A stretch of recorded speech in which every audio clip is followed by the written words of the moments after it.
Target acquired. Eagle 1, first strike. You have permission to engage the target.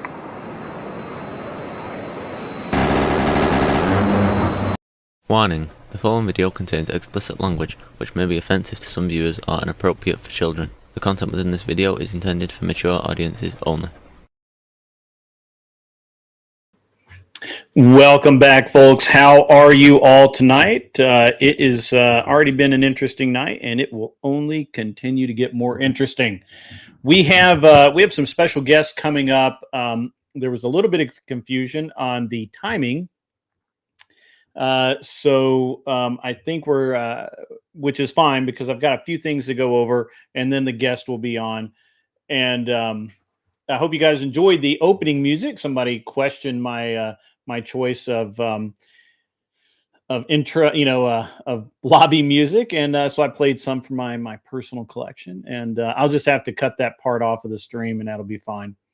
What's up, TVT? Let's see who all's in the chat tonight. I haven't been able to actually pay a whole lot of attention. We have Never Lucky Rubber Ducky. What's up, buddy? ZD Den is in the house. Mr. Mister is in the house. Daniel Z is in the house. The 10th man is up in the house. What's up, dude? How you doing? We've got, already said hello to TVT. We've got Rude Cunt Crab is up in the house as well. And no risk there, my friend, no risk. It was simply a matter of I just have to cut it off. And I don't even have to do that. I'll just have to pay some royalty, which is fine. I don't like to, though. Nate is in the house. Good to see you, sir. Smoking Spaceman, of course, is here. I saw Mr. Boulay wander in as well.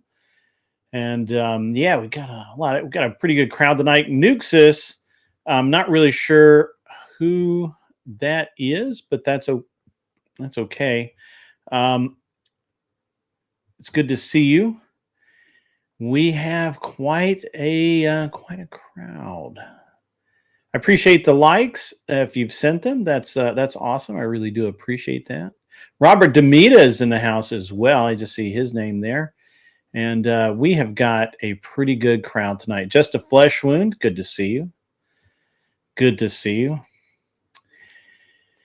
And yes, so we're going to do a show tonight a little bit different than normal. Normal, we got some debates, or I got, I do a bunch of monologuing, and where I have somebody up here to argue with, and that's all cool. But tonight we're gonna talk about later in the show. We're gonna talk about EDS and spinal fluid leakage, and what it can cause, especially I think in women. I think women have a particularly hard time with it, and but it's a really fascinating kind of subject. We're going to have DJ Electra will be in, as well as Michelle, our own Michelle, who's a moderator here and who has actually the keys to the backstage. She actually has EDS, and as well as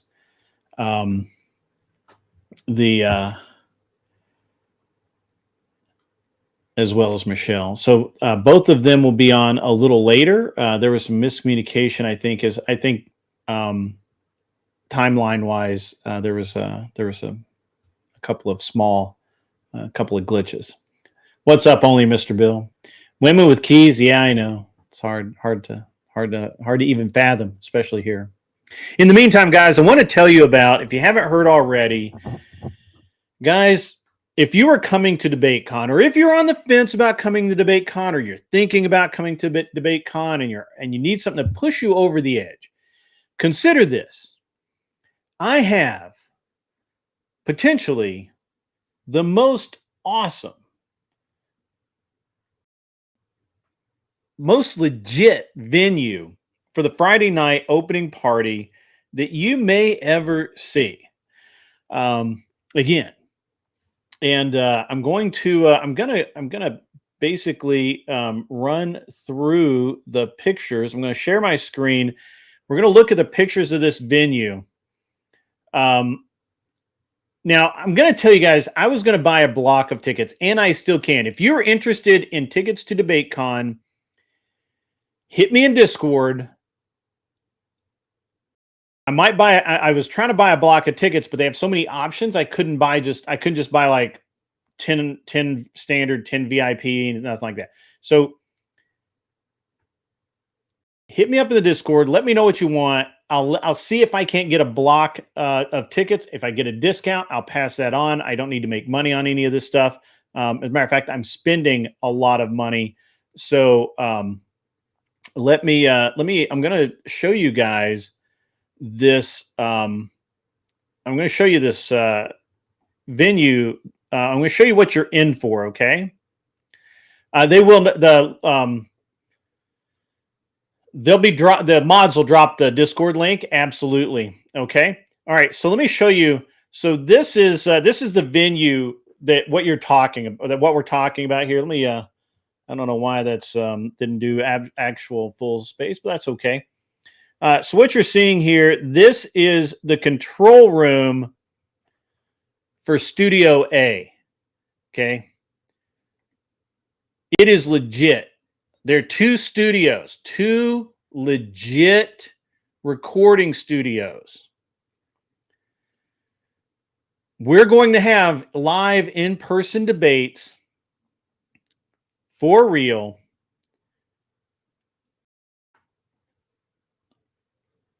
And this is where we're going to do it, guys. This is the venue. This is Studio A.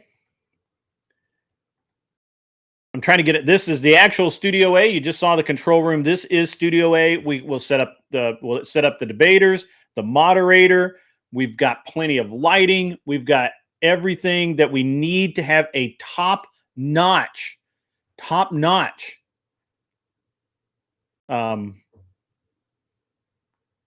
production. Again, control room. Looking into the studio. This is the kitchen area. Okay, so this is where we're going to be doing some. We're going to have food. I'm providing food. I'm providing soft drinks and water. However, if you want beer, you have to buy your own beer. What you're seeing here is the kitchen looking out into the outside patio, where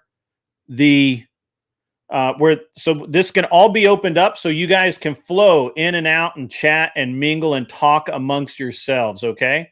This is the outside area looking in. Another view of that kitchen table. Now there's there's all of these little gathering places in this property. Okay. There's lots of places to this is a side room where you could have, for example, you can have meetings. You could just, get 3 or 4 people to talk, whatever. Here's another space off of the kitchen. Again, you can just sit, chat, gather, talk. This is an open space.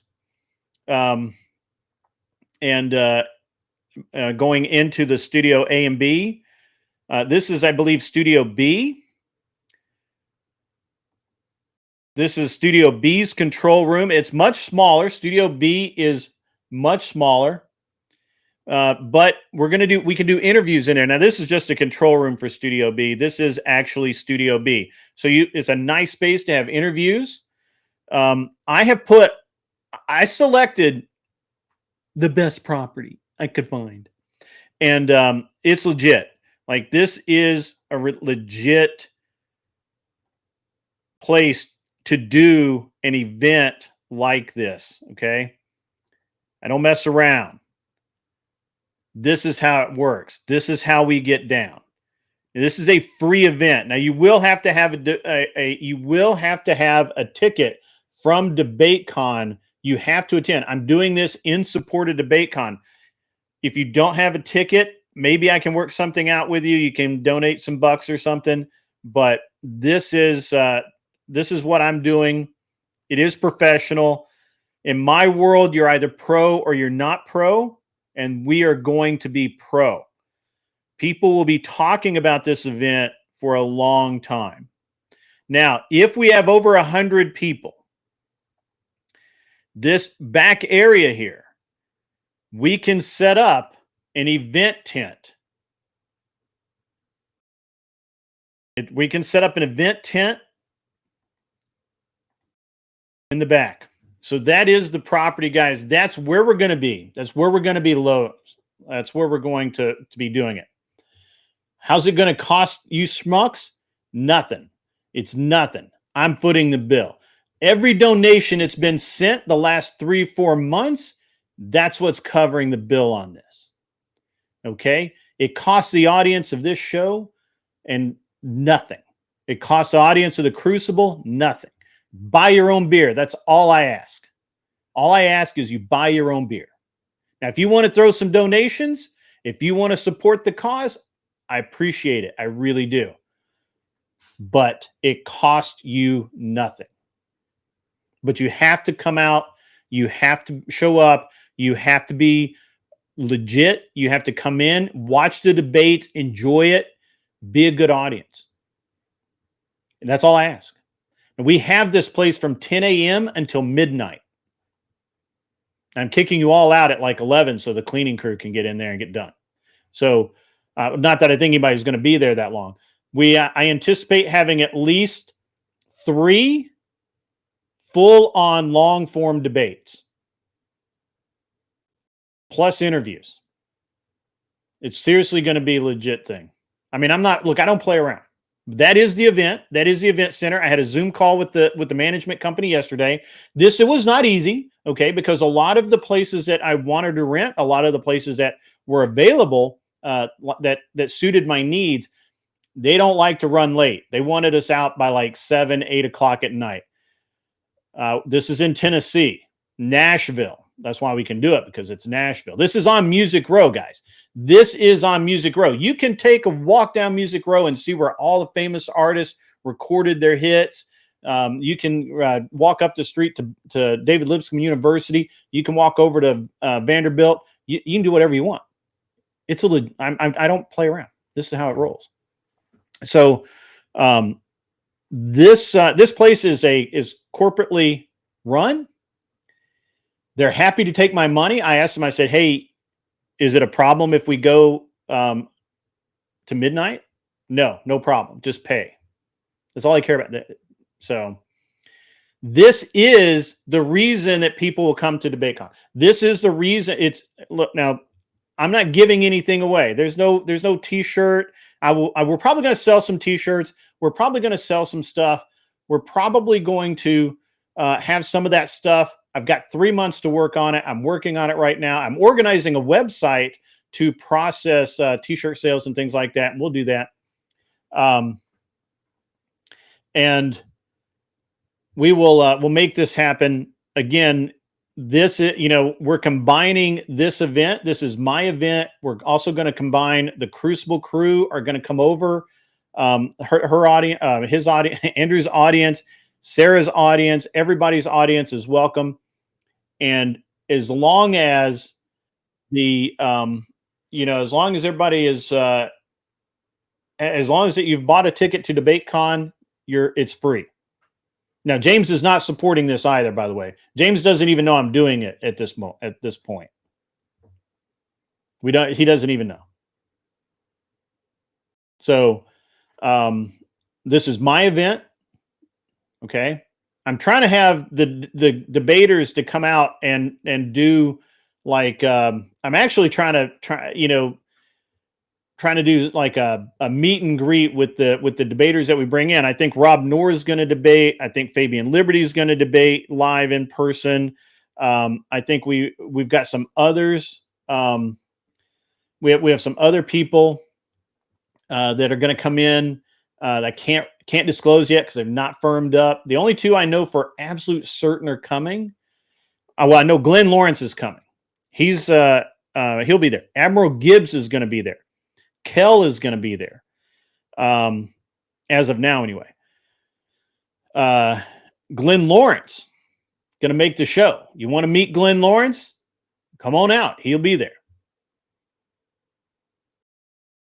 We are going to have a blast, TVT. I wish you could make it as well. I certainly understand the problems that you had, the hurdles that you would have to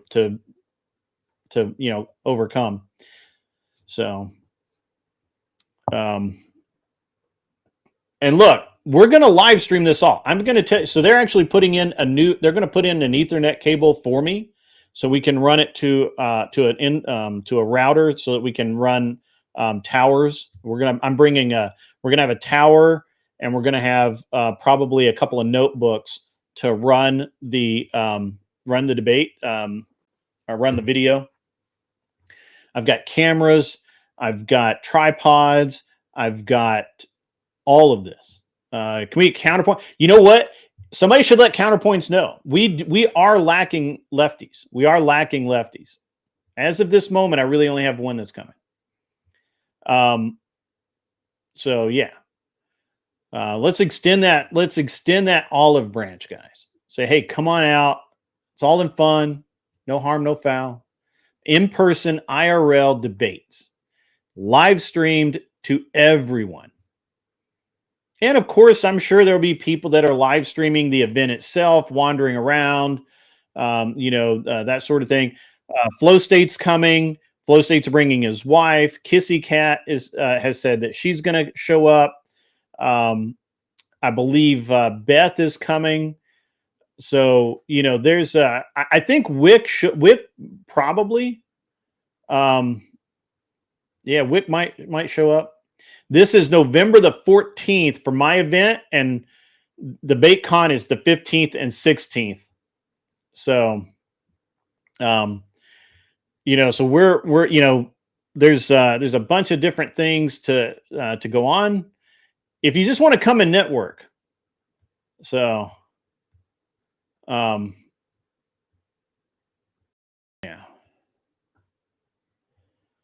So it's going to be awesome. It's going to be a great time. Again, I'm funding all of it, and that's the way it is. That's what's up.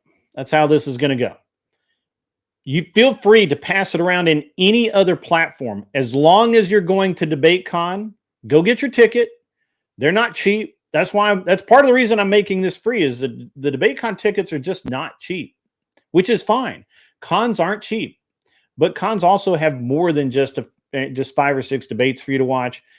Now, again, we're combining this with the Crucible meet and greet.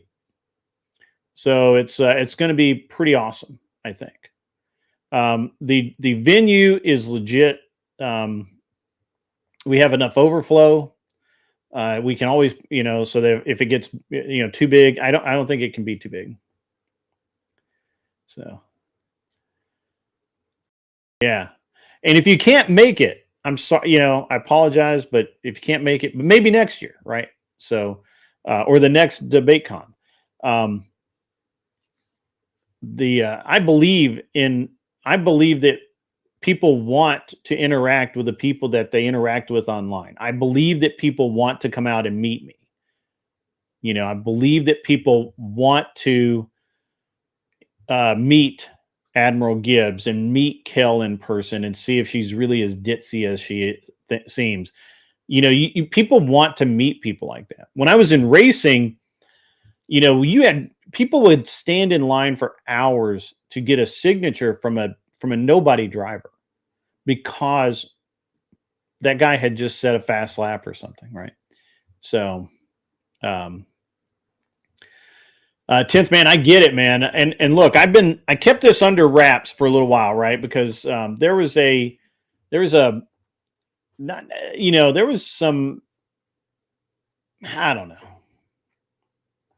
Yeah, right. I'm going to TwitchCon, and I'm going to interface. Look, I hope to have at least 2 pretty major Twitch streamers come to the con and do something. What's up, Uncle Guns? And yeah, sure.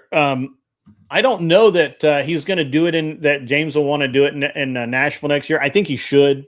I also think you should do it in earlier. I think, I don't know why he's doing it in November. You should be doing it in September or October. October would be perfect, but I can't, look, man, I don't know. So, yeah.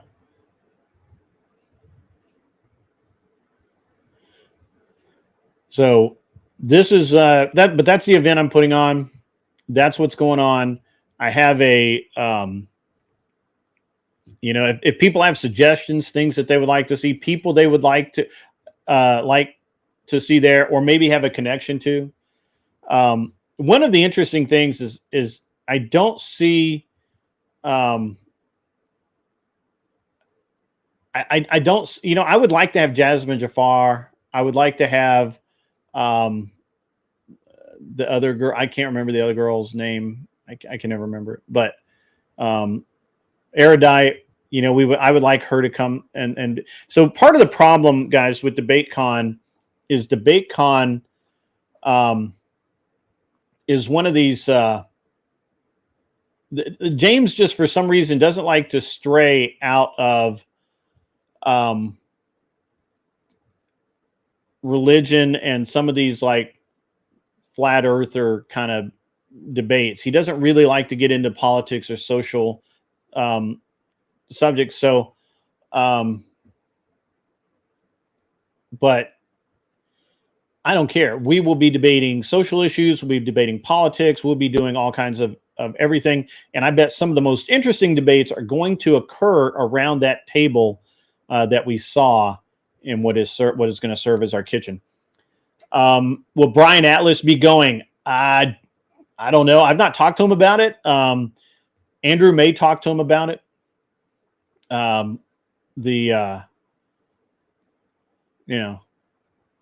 We'll see, I guess. I'm going to try and get Clover Tack to show up. It'll be hard to prime out of Texas that time of year, but we'll see. He was just here last weekend. I didn't get to catch up with him. 10th man, I hope you're doing well, man. If you're in a mood, you're in a mood. We all have those. It's cool. Hack Ride, you're here for Electra. That's awesome. Cool, man. We'll be bringing them up. I sent the link to Michelle. She is running a touch behind. I think there was, she had a misunderstanding about the way the timing was going to work, and that is okay. What's up, Clippy Lestrange? Good to see you. Good to see you. So if you haven't bought your tickets for DebateCon yet, but you intend to go, figure out which version of the ticket you want.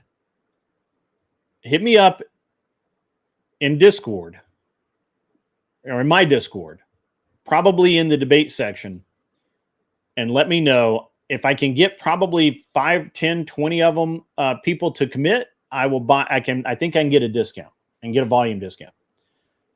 If I can't, it's okay. No big deal. I was going to buy Mikey Ball's ticket, but he hasn't told me which one he wants yet. Mikey Balls will be there. Sarah the Raging Tomato is going to be there. Look, seriously, it's going to be big, guys. It's going to be big. Unfortunately, it doesn't seem like we're going to have a lot of lefties there. I don't think Destiny's coming, which is a shame. I don't think Chink is coming. As a matter of fact, I don't think any of the Young Turks are coming. There's no, we just don't. We don't have a. We don't have a lot. It doesn't seem like there's a lot of actual leftists coming this time. I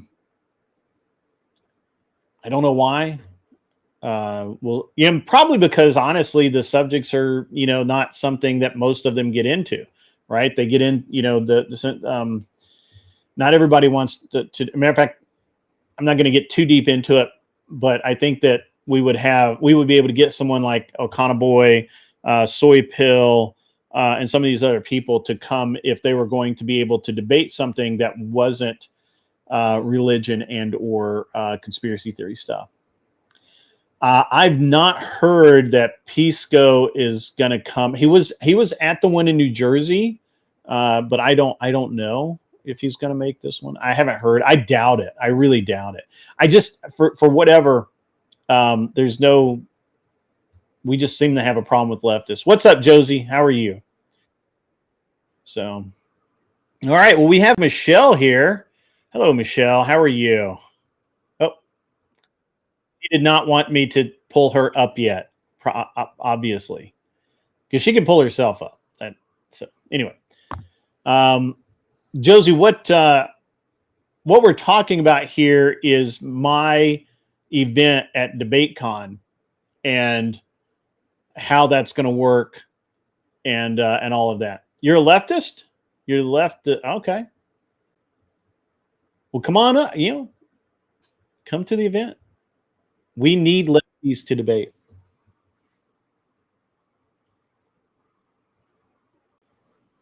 Yo.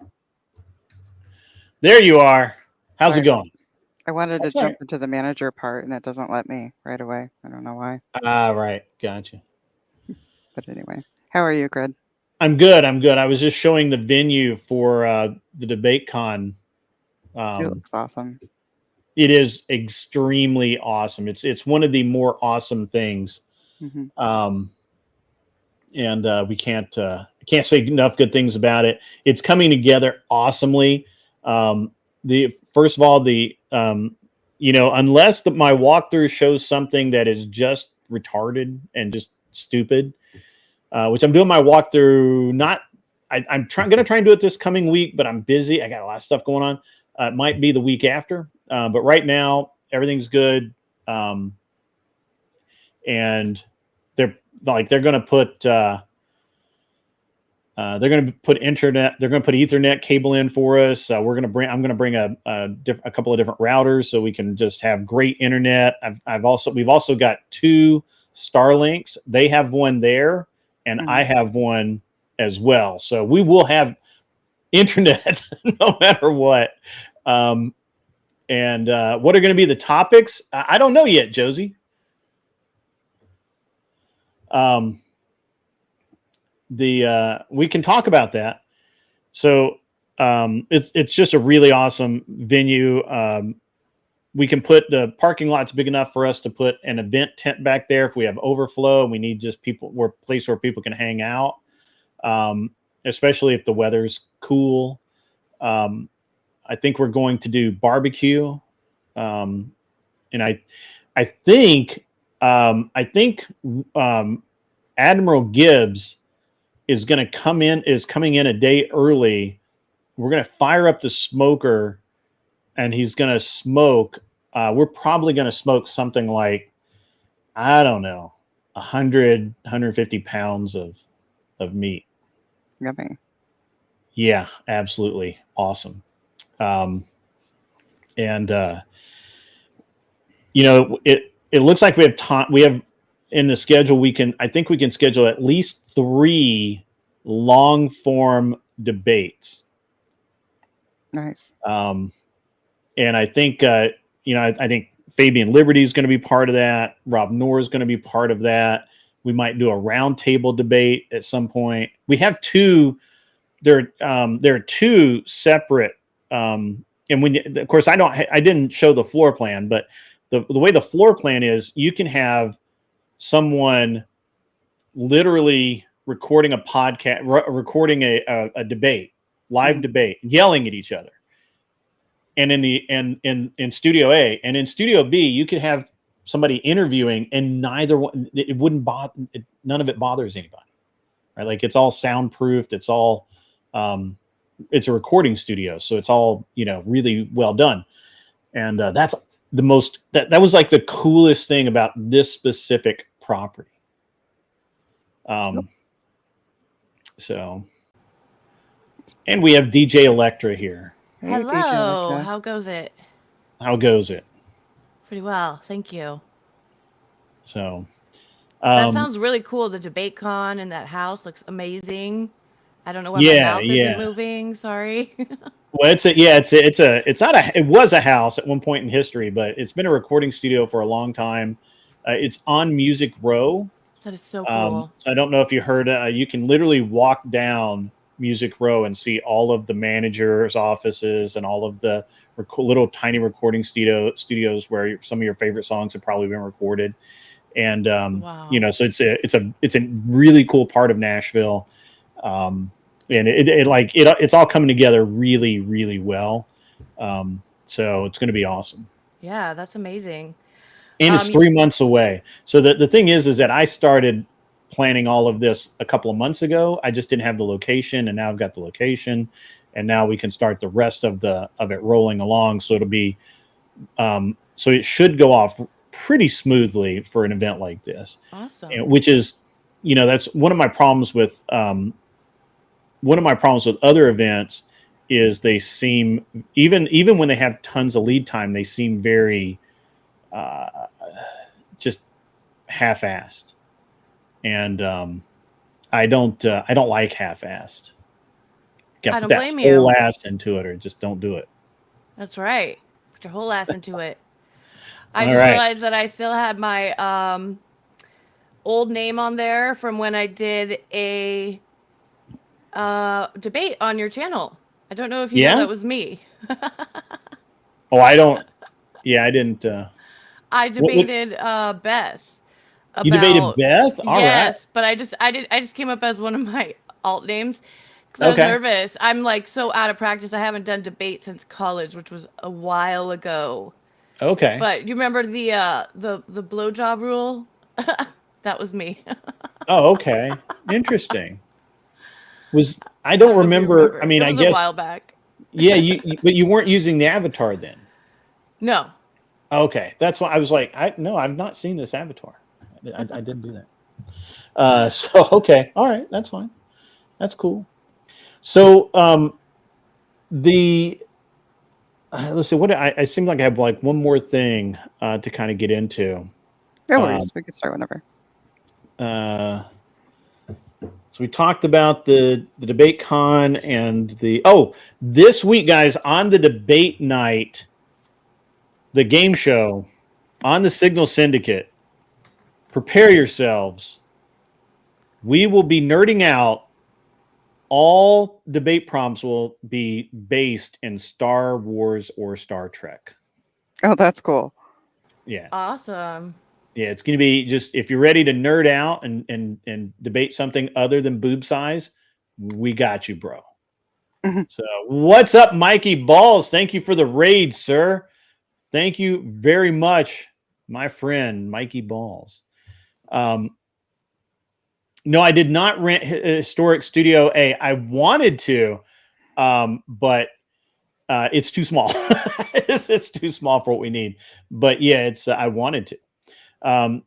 No, I rented the. So I'll run through the pictures again. Let me find it. I don't know what I did with it. Yeah, you did it at the beginning. We should see it again.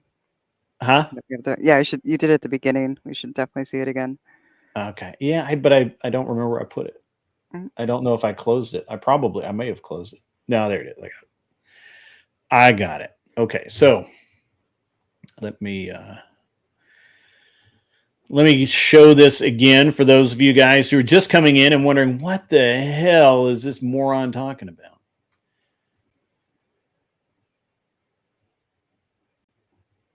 I'm not really a moron, by the way. All right, so this is the studio. This is the control room for Studio A that you're looking at right here. And so you have all of the audio equipment. Mics are included. They have mic stands. They have screens. They have all that stuff. It's all included. Another shot of control room for Studio A. Obviously, while the people are debating on the other side of the wall, you can sit there and watch the debate. Do you have anyone that knows how to run that studio? I do actually have somebody that is capable of running it. Good. But we'll see if they're actually going to show up. Okay. So this is obviously looking into Studio A, and you can see what an elaborate, awesome setup they have. Gorgeous. I'm going to bring in probably 3 monitors on rolling stands. I'm not really sure how we're going to use them yet, but we'll have those as well. This is looking from the controller stand. You can see the doors and all of that. On the other side of that wall is Studio B. So there you go. We're just going to keep scrolling through Studio A. They really like it. This is actually inside Studio A, and you can see that that's one of the fixtures that they have. But there's a bunch of different ways that we can lay this room out for the debate, and it will look awesome on camera. It will be an amazing venue to debate in, I think. Oh yeah, with good audio too. With excellent audio. I mean, it's a recording. You can't get better than everybody that's ever complained about audio can just shut the fuck up because we're using an actual recording studio. And so this is the kitchen area. You can see this is plenty of room for people to hang out and jabber and chat and eat some food and stuff. Now that's a folding door. That whole area is open to the outside. Now, I don't know. In November, it could go either way. It could be sunny and 50, or it could be cloudy and damn near freezing. So we'll see how that works out. But there's a lot of open area. You can see we have tons of space. Obviously, we've got a fireplace there. You can just kind of chill. There are 2 or 3 different areas here for you to be able to just sit and chat in. Obviously, all of this is, it's just cool.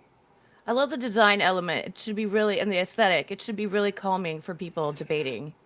Yeah, well, I mean, it should be people just standing around chatting, having a good time, enjoying the debates if they want to, or just meeting people that they communicate with online. This is a side space where you could sit down if you were a streamer and there's another streamer there and you're trying to organize maybe a debate or a collaboration or something of that nature, or you just want to sit down and kick back and tell lies. It's a good space. Interviews. Like that would be a good spot to do. Like, what is it called on reality TV when they have the? Oh, we're going to use Studio B for interviews. Oh, okay, good. Yeah. So, and this is another lounge area. It's pretty cool. Sets the tone. This is kind of the area between Studio A, which you can see back there, and then Studio B,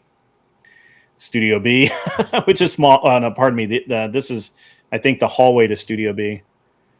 There's a control room for Studio A, control room for Studio B.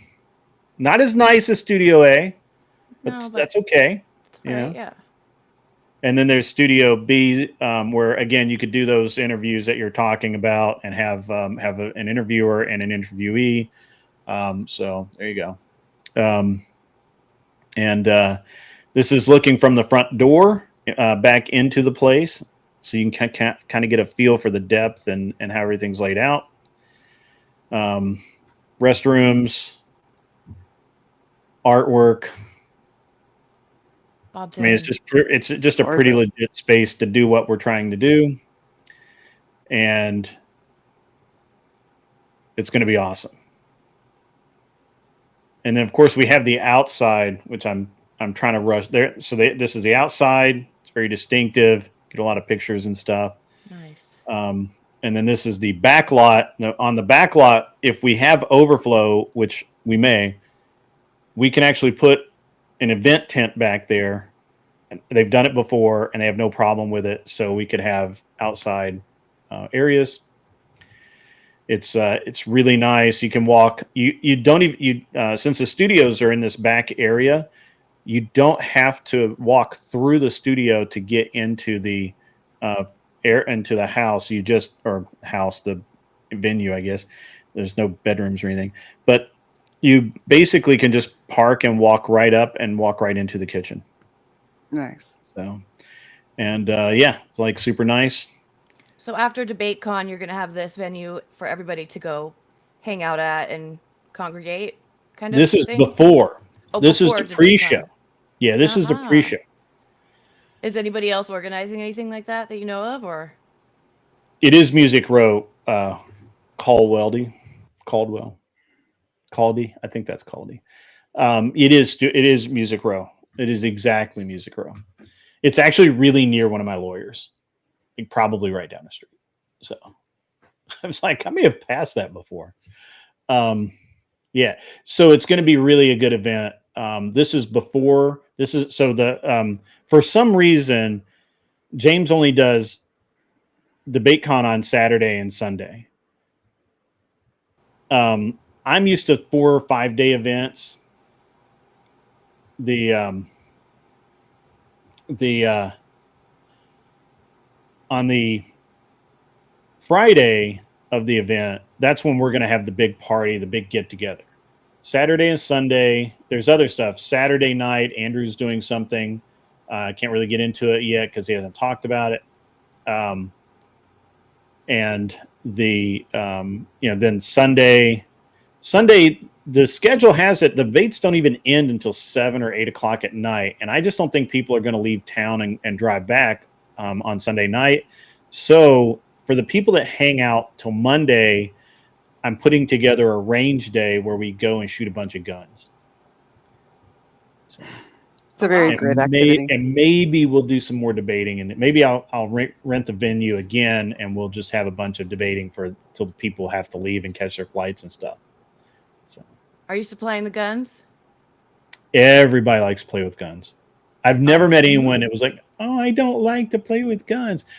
Once they've shot a few, they're always like, "Oh, I didn't know it was like this. This is cool." So cool, but gotta be safe with them. Gotta be safe. Sorry? Gotta be safe with them. Safe? We're always safe. Yes.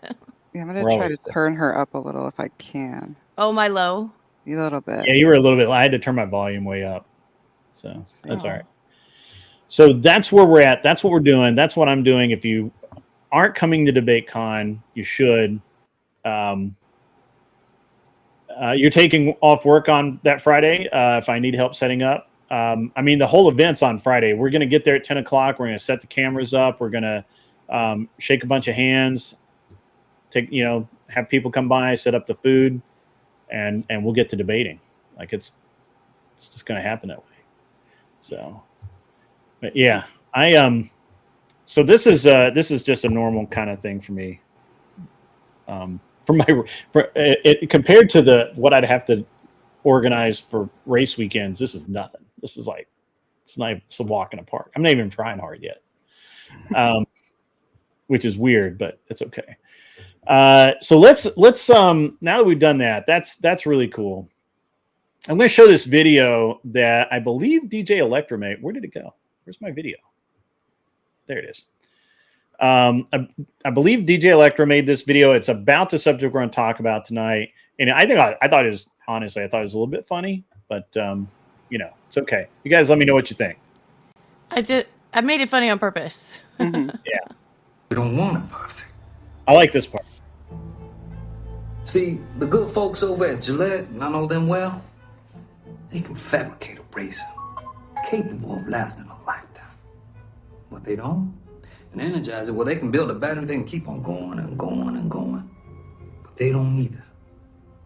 Now, point is, when our product, New Blood, goes to market, we don't want it to work too well. We want it to be a healthy habit, not a cure. You follow? The shorter the half-life, the greater the profit. Amen. Imagine living in undiagnosed pain your whole life. Your joints dislocating when you roll over in bed. Your skin bruising from a simple handshake. Your heart racing just from standing up. And every doctor tells you it's just anxiety. Or that you're double jointed. That's the reality for thousands living with Ehlers-Danlos syndrome. A genetic connective tissue disorder that causes serious disability. Ehlers-Danlos syndrome, also known as EDS, is massively underdiagnosed. Studies show that it can take over a decade for a patient to get a proper diagnosis. And because it's barely covered in medical schools, some doctors can't even pronounce the name, more or less diagnose it.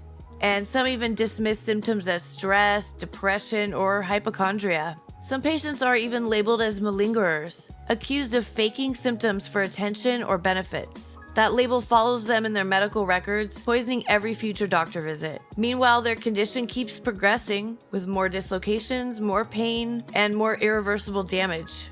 And here's where it can get a little dark. Some people believe that it isn't just ignorance, but that acknowledging EDS means acknowledging a lifetime of care, expensive surgeries, medications, and disability claims. And that's something insurance companies and sometimes even healthcare practitioners aren't eager to take on. Whether it's systemic neglect or something more intentional, one thing's clear. People with Ehlers-Danlos syndrome deserve answers, respect, and competent medical care. Listen to your patients. Listen to your family members. Believe them. And if you have Ehlers-Danlos syndrome, your pain is real, your symptoms are valid, and you deserve to be heard. Ehlers-Danlos needs more awareness, more funding, more research, and more treatments. There's so little that can be done right now for people that are suffering from Ehlers-Danlos syndrome. Ever wonder why Ehlers-Danlos syndrome has a zebra for their mascot? It's not just because they're cute. In med school, they say, when you hear hoofbeats, think horses, not zebras, meaning look for the common illness first. But here's the problem. Sometimes those hoofbeats are zebras.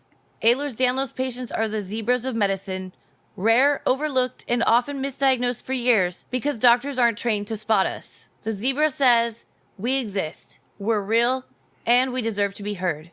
EDS awareness saves lives. Even though I think it should be a unicorn. We need something to go viral, like the ALS Ice Bucket Challenge. By taking the ALS Ice Bucket Challenge. I'm going to challenge 3 more people. Elon Musk, Ryan Seacrest, and Chris Anderson of TED. Consider yourself challenged. You have 24 hours. Good luck.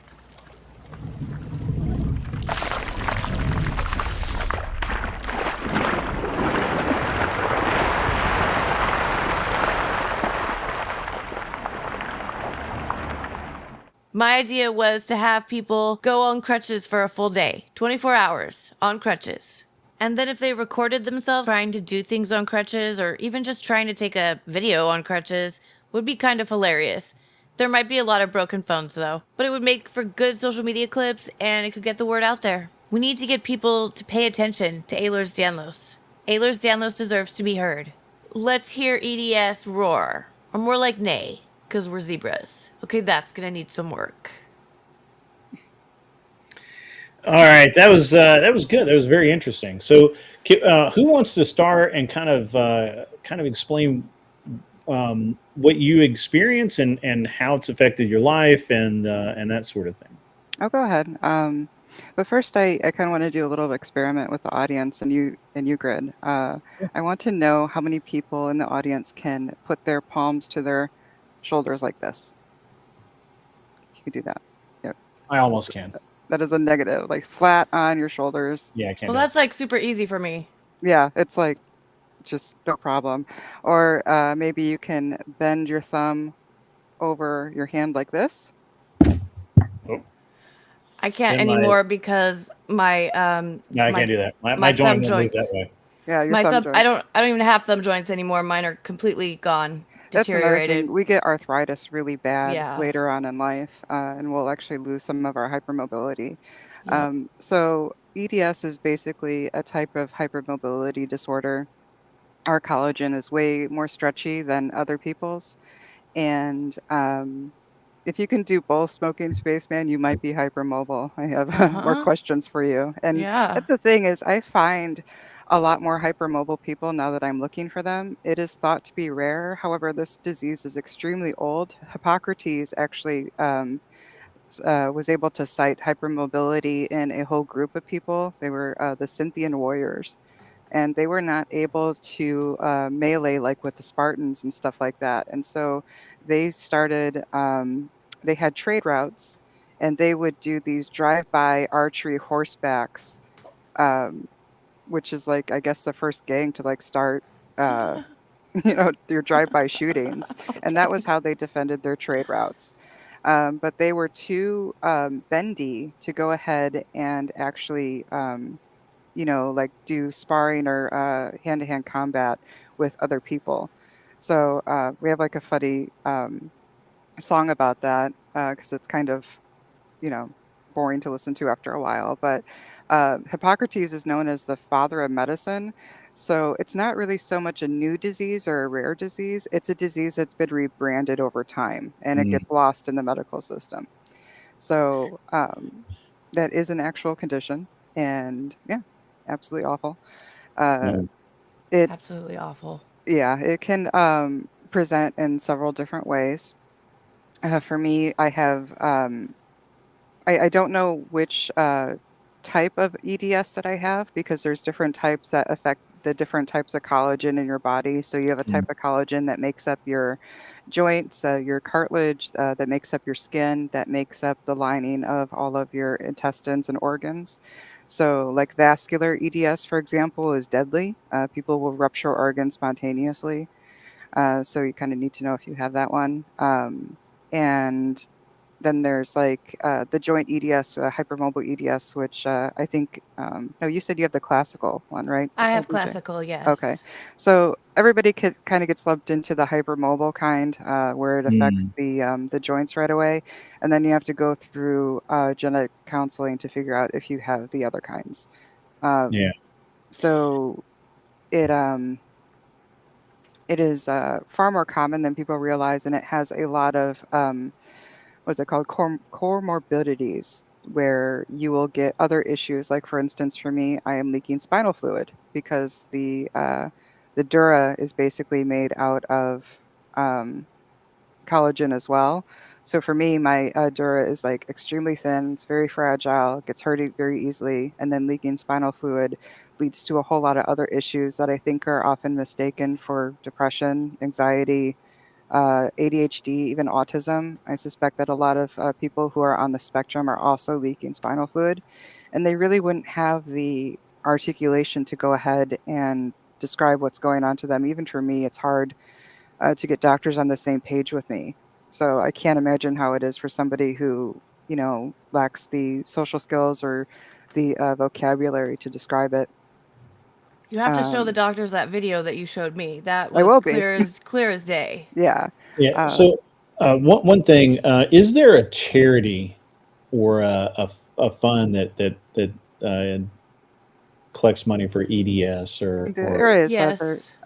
DJ, can you link that for me? I You have want like to do probably, the EDS yeah, Society? yeah, we could do that one. Yep. I'll yeah, put it in okay. chat. I think so I had obviously we always grift around here, so we might as well grift for something good. Hmm. And well, guys, get your donations in, and we'll send them over to tonight's donations once YouTube takes their massive cut. Which, by the way, I'm getting more and more angry about every time I think about it. Um, I know. but once we'll send over the collections from tonight to the EDS charity, so that people can at least get diagnosed. Like it's one of those things where, and I've dealt with other people who have had very hard to diagnose things, and certainly it's rough. Mikey Balls sends in $9.99 Thank you, Mikey. for support. Oh, I just realized I'm not a mod, so I can't drop a link in the chat. Yeah, Oh, you It's can not do going to that. post. Yeah. Is there a private chat in here? Oh, there it is. yeah, I'll put it in there for you, good, if you Yeah, don't mind doing yeah. it. Then Or Michelle. Michelle can take care of it Sorry, because I she's forgot. Michelle gotcha. has keys. Yep, I can do it. and Nice. it's just a really it's always interesting to me about how these things come about. 10th man, it can be fatal. It's not always fatal. Certainly, it is a life of Pain. rapidly deteriorating physical ability. But I think that even more than that, and something that I hadn't really thought about until you mentioned it, Michelle, is how the way that your spinal fluid was leaking and you didn't know it for so long, and you don't know how long it has been leaking. Yeah.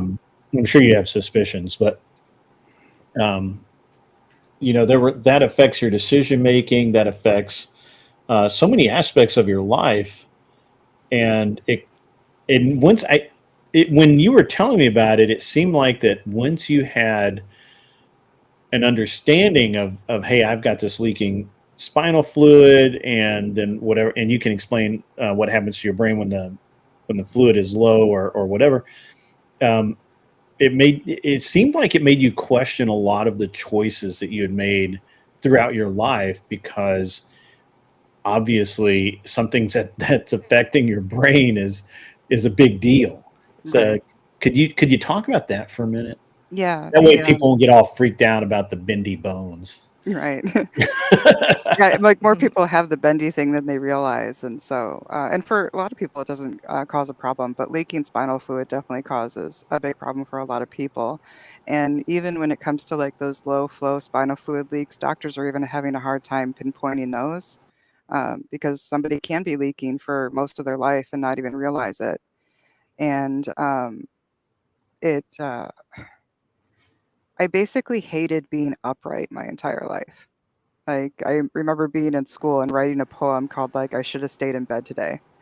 And it Oh. was just because all I wanted to do all the time was lay down. And, it definitely, uh, affects decision making as far as putting you in fight or flight all of the time. So if I was upright, you would get, like, a drastically different person than who I am when I'm laying down. I would be much more calm, I would be more sociable. Even, like, my vocabulary would change, and, like, Really?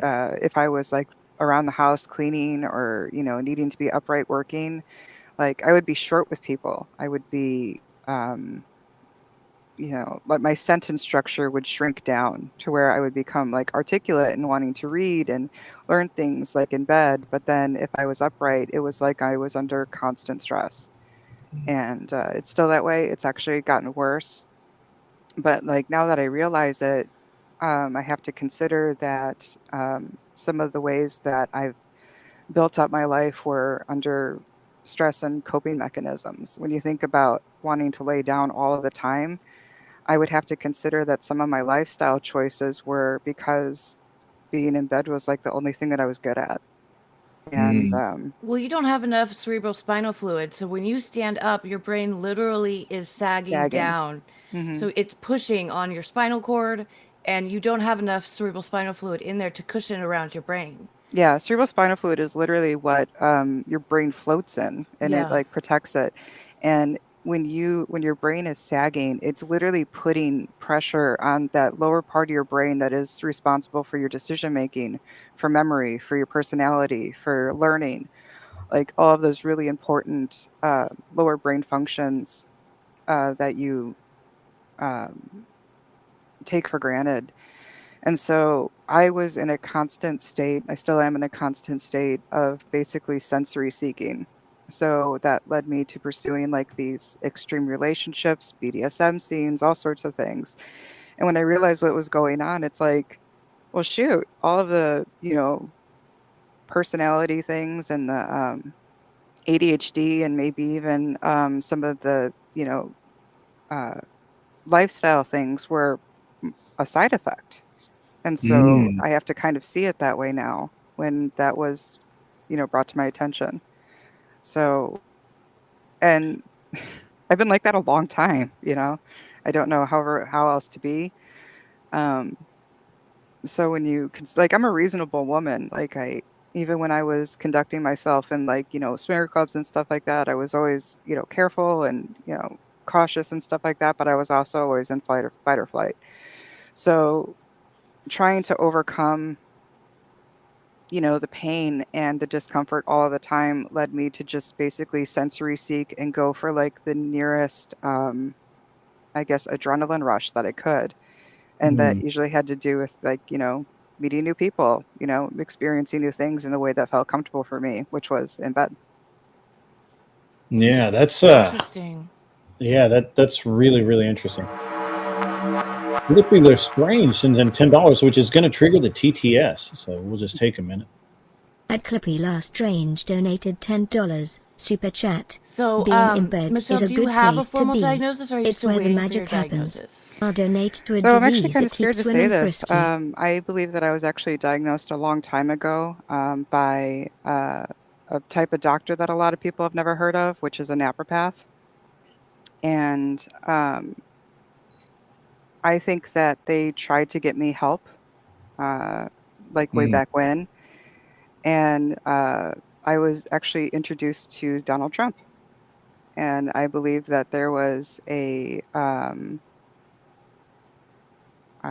a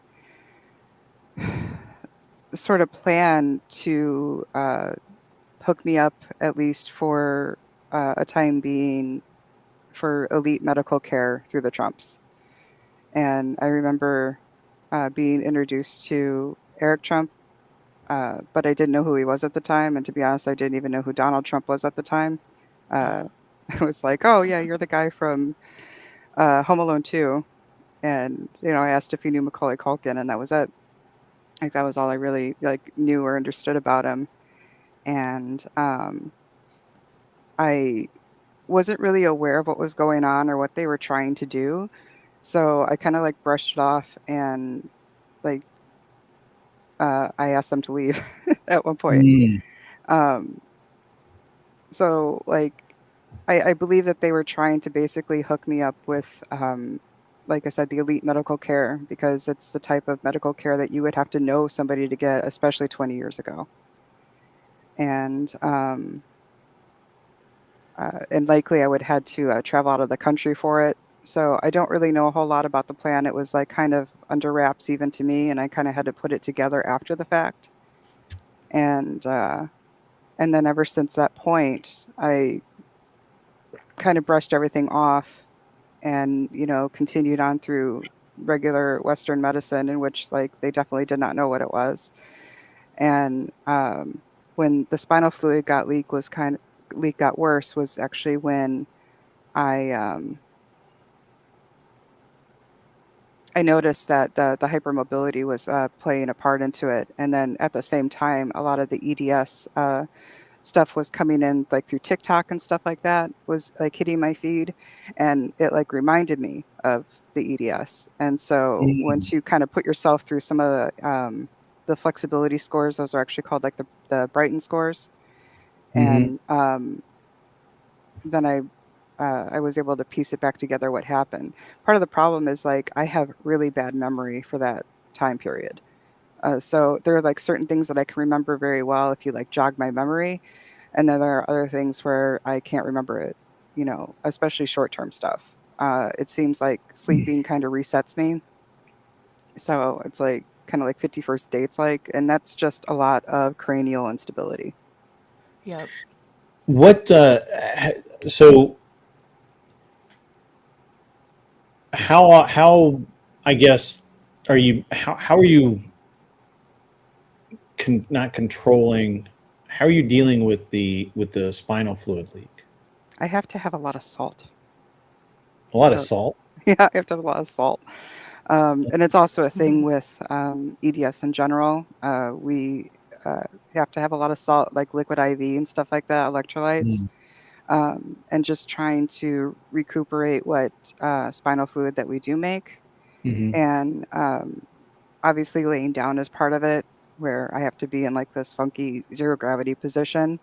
Otherwise, I always have the headache, and then my back always hurts, and yeah. So the leak is getting worse then, The leak basically. is definitely getting worse. I even had like an episode, like I told both you and DJ Electra, I thought about going into the ER um, yesterday because I must have done something to either push more fluid out or allow air to come in.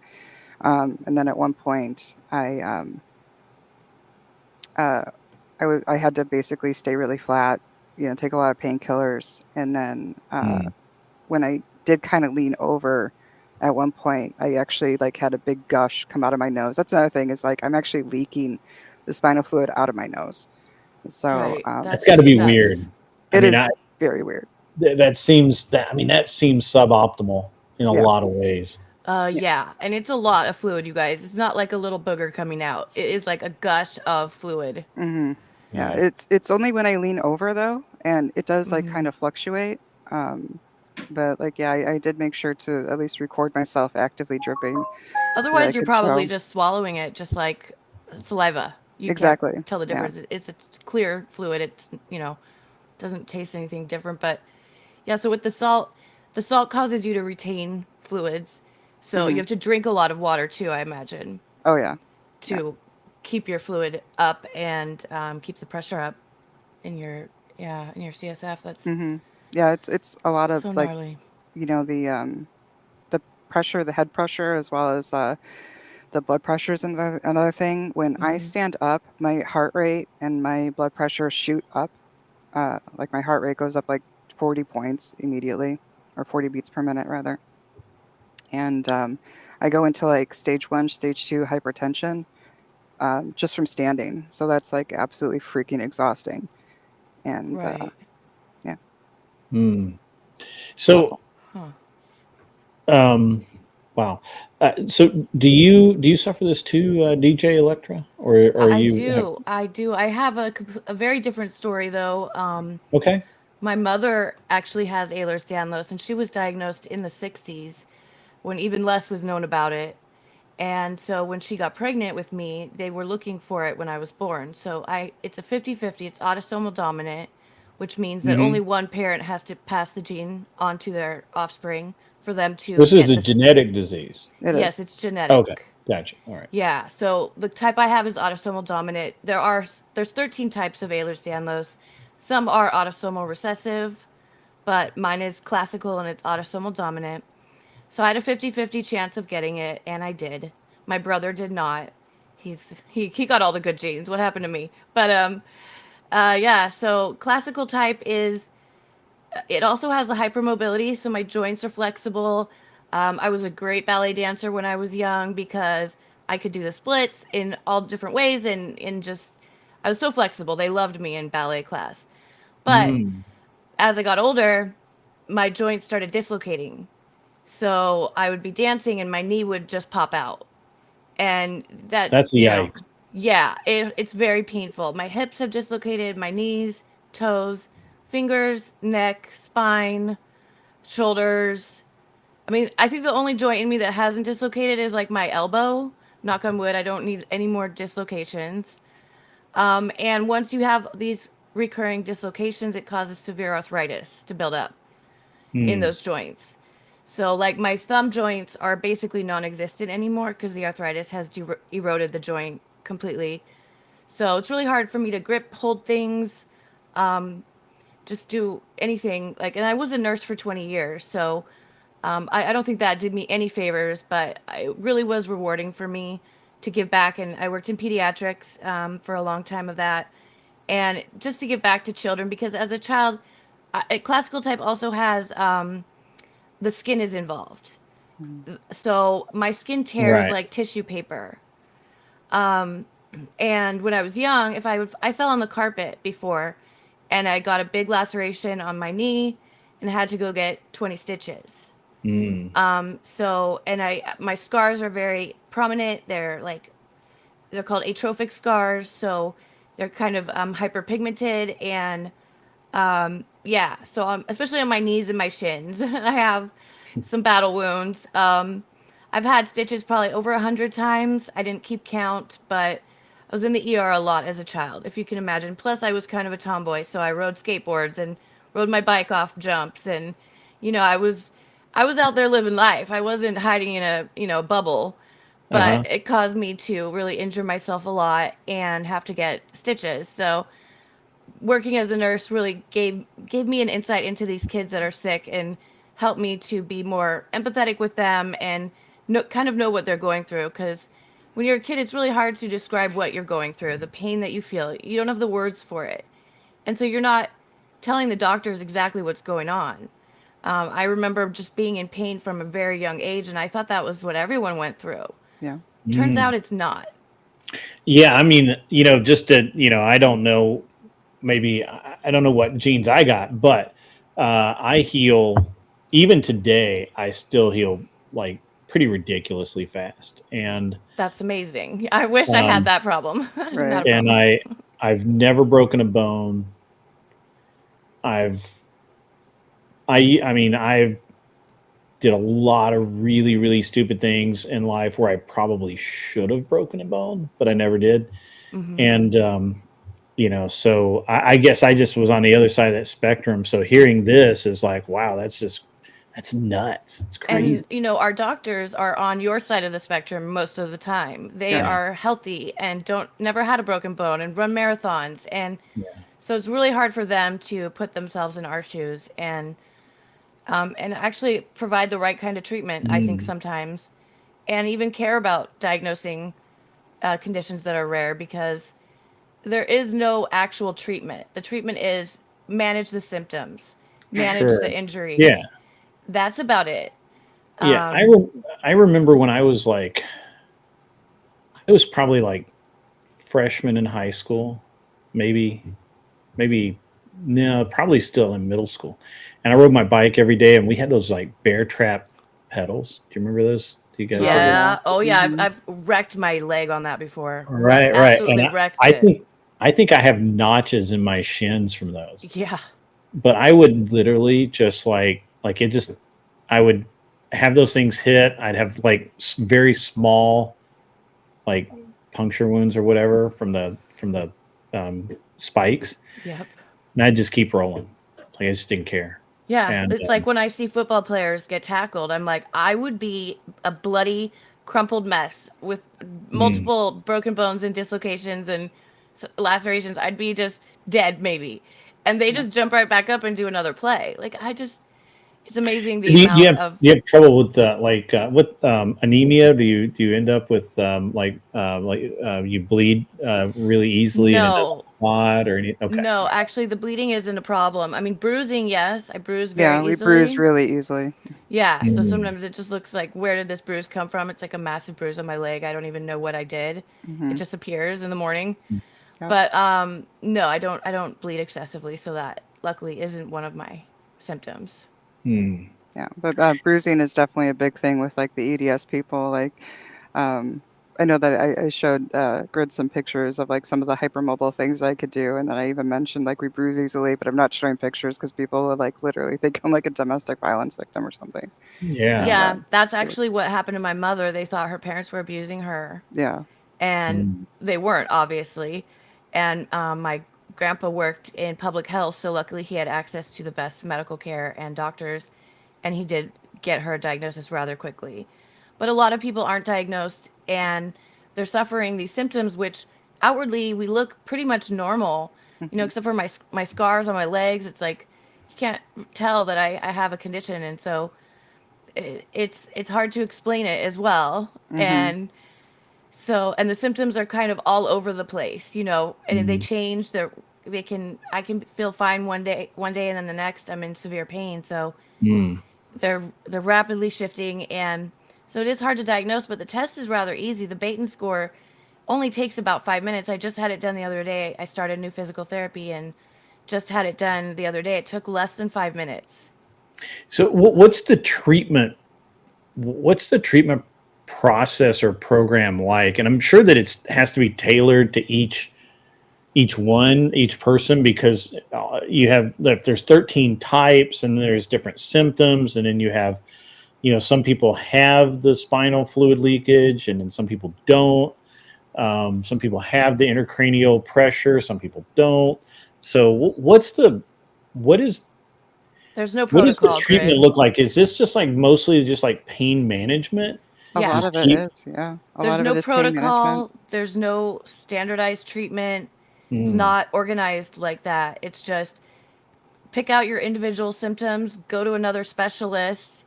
And some people live in rural areas where they don't have all these specialists. So travel, go to Mhm. a specialist, and then usually they're kind of like, well, what did your doctor want me to do? Yeah. I've actually had a doctor say that to my face. Why are you even here? oh Right. wow. If you tell my VDS, they're like, "Well, I'm a gastroenterologist. What do you want me to do about that?" And it's like, "Well, I guess I also have IBS." That's the other thing is because it affects the collagen and your collagen runs every Hmm. system of your body. You could have issues with pain. You could have issues with your gastro. You could be leaking spinal fluid. You could be dislocating joints. And there isn't any one doctor that really takes responsibility for EDS. No. Another thing that happens is if there does happen to be a quote unquote EDS specialist, there's nothing all that special that they really do aside from listen to you, validate you, and then charge you without even letting insurance coverage because they say Yep. it's so specialized.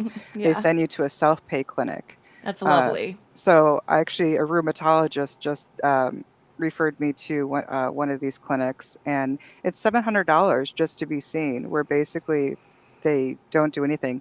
You might have what's called mast cell Activation syndrome, disorder. right? Where basically you have an active allergic reaction to living, essentially, and even placing us on steroids is kind of dangerous because the side effect of steroids is thinning of tissue, and we can't Mhm. Right. afford to lose tissue. So when I had the problem that I was having yesterday, it was actually because I tried taking a steroid pack because of the reaction that was happening. Mm. Oh And what yeah. it did was it dropped my pressure so much where I got dysregulated, and I was having like one of those awful headaches. So for me, it has a Oh lot to do with man. like recurrent injuries. For my mom, she definitely has like the symptoms of IBS. She's needed both knee replaced. She's going to have her hip replaced as well. And she's had a spinal neck fusion. And like she was really too young for all that stuff to be happening to her. And it's not like she was, out digging ditches or doing anything crazy. She worked really light jobs if she was able to work at all. And it didn't matter, like, living life just hurts. So are you able to like I actually at my age I actually take a collagen like when I go work out, Mhm. like I do it's a weird thing, I guess. I don't talk about it much, but like I run my pre-workout, I put collagen in it, Yeah. a collagen peptide in it, and then I have another couple of things that Vitamin C. Do you add vitamin C to it as well? no, my pre-workout has a lot of vitamin C. Matter of fact, it has so much vitamin C in it, it like burns the back of my throat. Oh wow, because the vitamin C actually activates the collagen. My cousin, it's Yeah. funny, in the same family, my cousin won the Ironman. Oh wow. And yeah, she won the Ironman 3 years ago, I believe. Mm. So yeah, so she takes collagen, and it really won't help us, unfortunately, because our genetic We makeup don't make is it correctly. no, and Mm. some of it, the enzymes don't lay it down correctly, so it's Gotcha. it's not going to help us to take Yeah, collagen, I'm on unfortunately. collagen because I'm 55, and so at my back in 2022, I tore up my hip and knee, and as part of the trying to figure out what was wrong, they obviously they did all of the X-rays and ultrasounds and MRIs and all that kind of shit, and they said I do have deterioration in both of my hips. It's not bad, but I have it, and so the collagen is the supplement is to help kind of um, wind that down, right? Like it's kind of Hmm. or prevent it as long as I can, because it's something because it there's with the activities that I do, if I continue at the level that I'm at, or like I am now, I'm working out. I work out every day, and I'm getting back in the shape to start competing again, once or twice a month. And if I start doing that, then my hips will wear out even faster. So Yeah, yeah, I'm trying to exercise. hold that off, right? I'm trying to prevent that. So I was wondering, is there any preventive stuff that you guys can do to kind of help your condition, or is it just Yeah, Strengthening, like basically exercise. physical therapy, and you have Mhm. to do it correctly because I mean, exercise in general, basically we break down our muscles to build them Right. back up, so that's why the Mhm. collagen is good for you, Mhm. and it can help you. But for us, it can that injury, even just from doing a simple exercise, can cause a bigger Mhm. problem and Oh, put us sure. Yeah. back a couple steps. So it's That's why it's really taken me a 3 years. balancing act. Yeah. That's well, it's taken me 3 years to get back because I have I do I'm so used to healing really quickly that I didn't take time to heal. And when I didn't take time to heal, I would just re-injure myself. Mhm. And then, so it's gotten even worse for you guys. And I'm not trying to poke fun at you at all. Please don't take it that way. It's just, it's got to be just really, really difficult because it seems like you guys are riding maybe not a razor's edge, but certainly a thin edge of, exercise and stay healthy or be healthier and keep that limber, obviously you're very limber, but keep that, keep everything in check. And then, or it's too much. Because I know that when I was healing, I consistently did too much. I would do too much too fast and I'd re-injure myself. And then it's another 3 months where you can't do anything. Right. And in my case, the whole time I was doing that, I was putting on weight. And I put on 30 pounds. It was terrible. Oh, so not of muscle? No. Gotcha. No. I put on. I'm down 10, and I'm heading in the right direction. But it's a slow process. I kind of yo-yoed there for about the last year because I would. I could work out, but then I couldn't work out. I could work out, and I couldn't work out. I had a lot of stuff going on, and. Have you ever tried PRP injections? No, I don't. What is PRP? Platelet-rich plasma. Oh, that would be cool. I do notice that as I get older, I inject it into your joint, and it actually helps rebuild the tissue. I had it done. Insurance doesn't cover it, and it's kind of it costs. It's up there. So I had it done on my back, and I had no back pain for like 6 months. See, that's really impressive. I have a friend of mine. And you guys have probably seen this guy in music videos, actually, and I think he might have been in a movie. But he was he got blown up overseas, and he has burns over a very large portion of his body. And every year, and maybe he might be at 6 months now. He goes to Mexico and gets stem cell therapy. Because that's the only thing that heals him enough. But even at that, I mean, I understand you guys are living with a lot, but and there are so many people in this world that live with like really bad things. He wakes up every night because these burns never heal. Right, so painful. And they're so painful, but they bleed. And every night he wakes up with bloody sheets. Oh wow! Every morning there's blood on the sheets, and so I don't know. Is stem cell therapy something that's maybe possible for you guys? I know that there's some genetic stuff that goes on there. So yes, stem cells could actually help us, but of course it's not something that is available in the United States very often. They actually opened a stem cell clinic down the street from my house recently. Oh wow! But it's not covered by insurance once again.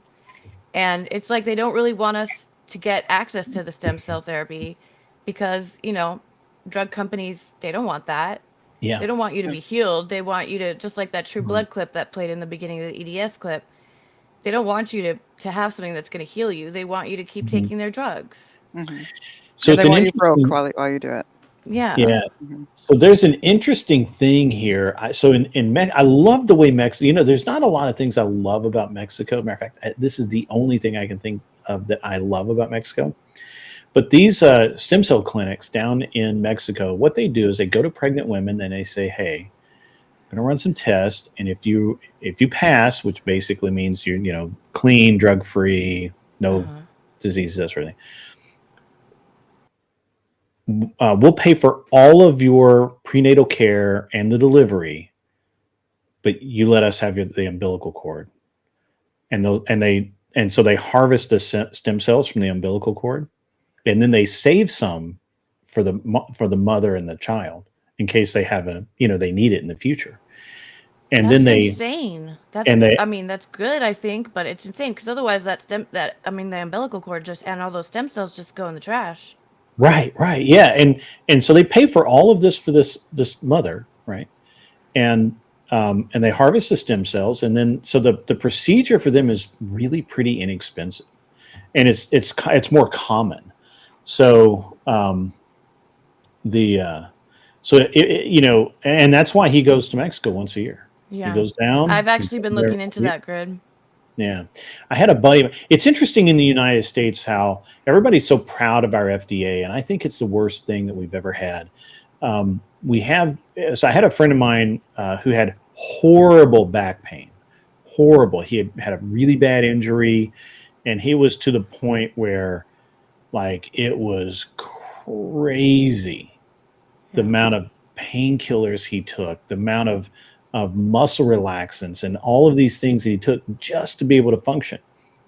And he ended up going to Germany, where they had a procedure that was not approved here, but was there, because it actually fixes the problem. It as you say, there is a whole thing in the healthcare industry of nobody wants to heal you, right?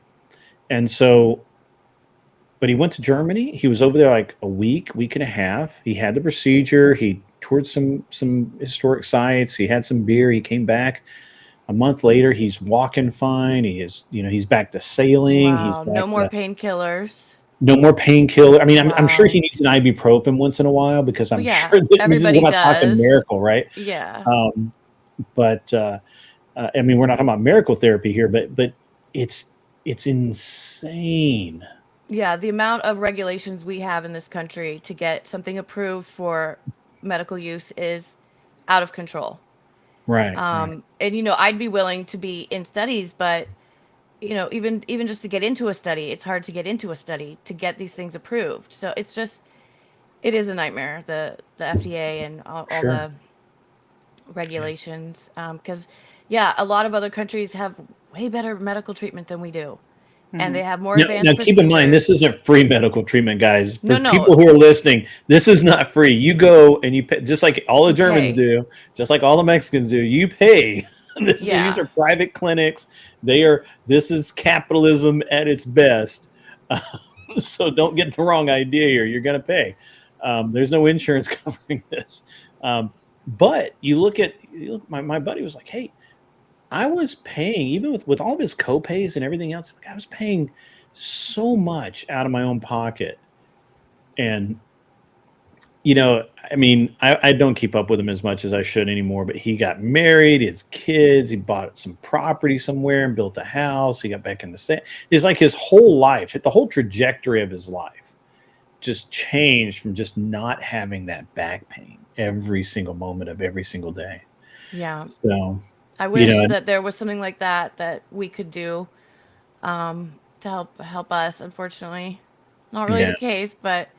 And they're hardly looking, because they're just like, oh, it's genetic. There's nothing that, they could do. It's like, even for like the cerebral spinal fluid leak, it's hard even for them to find it, because it does not come up on imaging very often. And a lot of times you're just going off of symptoms, and it's, like I said, hard to articulate the type of headache. And a lot of times I got, misdiagnosed for chronic migraine for the longest time, until like I had to really put the pieces together for myself and be like, listen, my headaches are worse when I stand. All of my mental faculties like go way down when I'm upright, and I'm just like a better person when I'm laying down. And even breaking that down to the doctor, I remember telling an emergency doctor, like, oh, I have a low flow cerebral spinal fluid leak, and she did not even know what that was.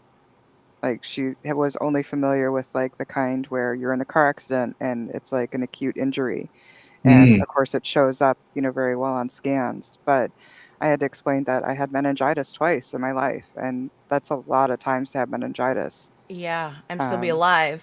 Exactly, to even still be alive. Like, I was in the ICU and I was 20 weeks pregnant the second time I had it.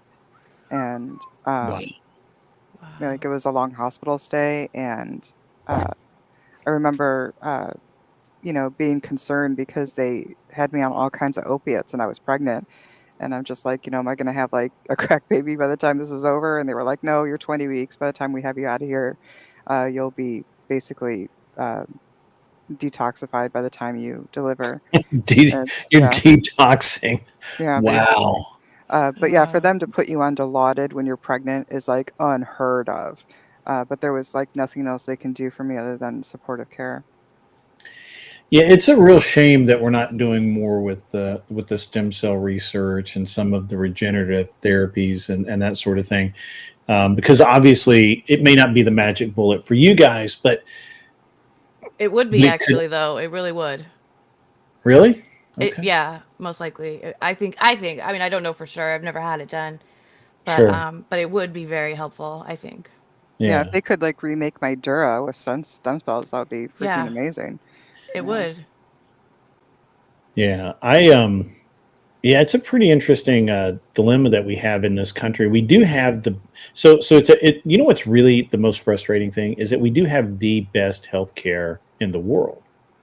The problem is that while it is the best, it rests on those laurels so much that when something new comes out, or something like stem cells, where you could do one stem cell treatment and cure somebody's illness, like forever, like it'd be gone. We have such a powerful pharmacological and medicinal treatment market, that a lot of those things just will never happen here. Yeah. So that's why I don't consider us having the best healthcare. I mean, I wouldn't want to have like if I was having brain surgery, I'd want to have it done in the U.S. So just Yeah. saying, but but being the best doesn't mean that you're the best at everything, right? Right. And I think really the biggest problem that we have is, well, we actually have a lot of problems with healthcare. I mean, I looked into this because I didn't really, I was trying to research specifically EDS and that sort of thing, but I followed, I'll see something and I just follow the rabbit trails for no reason. So everybody always whines about the medical malpractice suits and how they're going up and how doctors are more and more terrified to actually render an opinion. But they're not getting sued for rendering opinions. They're getting sued for stupid shit, like leaving sponges, like leaving items in a body after surgery is like the number one thing that's killing people in hospitals. What did you say is? Leaving things in human bodies. Oh yeah, surgery. foreign bodies left inside, like even a piece of gauze or a piece of gauze, surgical sponge, Yep. whatever. That's insane. Well, they have a lot of processes now where they count everything out before they close up the patient in surgery. So it's supposed to prevent it more, but Sure. it was pretty common, yeah. Yeah, and Agrippas says or infection, but the infection comes from the things that are left in these wounds after surgery, and it's insane to me when we're talking about, we have people that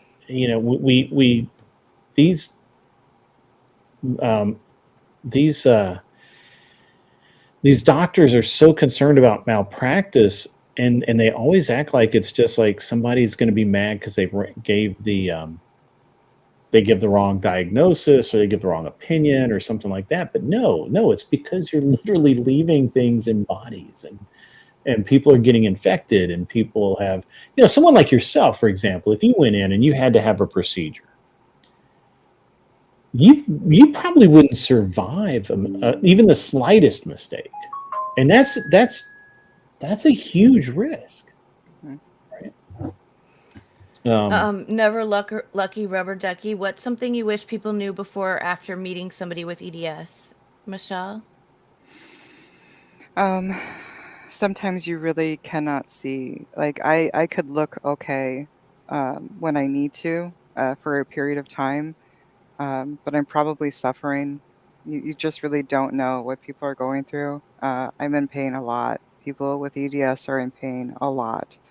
And like I would get made fun of for hurting myself all the time. I had so many sprained ankles, like I couldn't even count them. Yeah. You just can't see it. At some point, like probably very soon, I'll need to be in a wheelchair. Wow. Just to get around. Like, yeah, I can't. The last time I went and bought coats with my kids, I had to like just stop and sit down on the floor because I got dizzy. I thought I was going to pass out, and I didn't want to put my kids in a position where they would like not have me conscious. And so I just stopped everything and sat down. And then when I felt well enough, we went ahead, we checked out what we needed to. And at this point, I'm not really driving. I don't think it's really safe for me to drive. So while we were waiting for the ride home, I laid down on like this park bench just to like get my head to stop pounding, to stop feeling so dizzy. So I have like no energy. And so while it might appear like I could walk just fine, walking into the store, I may not be okay walking back out. And it does like take a turn that fast. Wow. To where Wow. I just have zero energy for anything. So on one hand, while it's Yeah. like I need to exercise to, maintain whatever, uh, strength that I have, I also cannot because, like I said, my heart rate shoots up and my blood pressure goes crazy, and I literally cannot right now. So I did go through a period of like losing a lot of weight, and I've gained some of it back because I cannot do anything. Um, and I just have to deal with that. So Mm. sucks. I think for me it would probably. Oh, and I want to acknowledge chat. There's some great chats, Mhm. and I think Suey Rock, she knows Yeah. what we're talking about. So thank you guys for that. And I think um, what I'd want people to know is basically along the same lines, but just that we're not using this as an excuse to get out of going to do things, you guys. Like we really literally are suffering in pain, and that pain can change from moment to moment. If I lay down for 20 minutes, I might feel good enough to go meet you at the bar and have a drink after work or whatever. But if I don't lay down for 15 minutes and get that rest that I need, then I might be, just I might not be able to go out and do things. So and it's just it's invisible pain. It doesn't show outwardly, so it's hard for other people to understand what we're going through. And a lot of my friends have kind of stopped inviting me places because I would have to cancel last minute. And Yeah. so just keep in touch with your friends that have issues, their health issues. Don't stop inviting them places because when they do feel up to it, they will want to go and they will want to see you. They do want to see you. We do. It's just that Mm. it's very hard and it's very isolating being in pain a lot because yeah, it's so hard to get out and do things, and we do lose a lot of things that I was able to do. I'm not able to do now, and it's kind of a grieving process. And I'm angry about it sometimes. Sometimes I'm really sad about it. So just be gentle with people. Yeah, it's pretty nuts. Oh, Um, and this question about flare-ups. Mhm. Uh, I mean, for me, rest is all that helps. Ice, heat. It's like a toolbox actually that you have to have of different tools that you can use to help when you're in a flare up. Meds, massage, acupuncture, just staying hydrated enough. Eating the right foods. Obviously, those are things that everybody needs to do, but rest is yeah probably the one thing that really helps me the most. Yeah. I'm definitely on a lot of medication. Uh, when I'm at my worst, like I do everything to like not bend over, Yeah. because I can't. I'll literally start gushing out the spinal fluid out of my nose and stuff. Um, and like I have my kids, my husband to help me, and they do a lot for me now, especially now.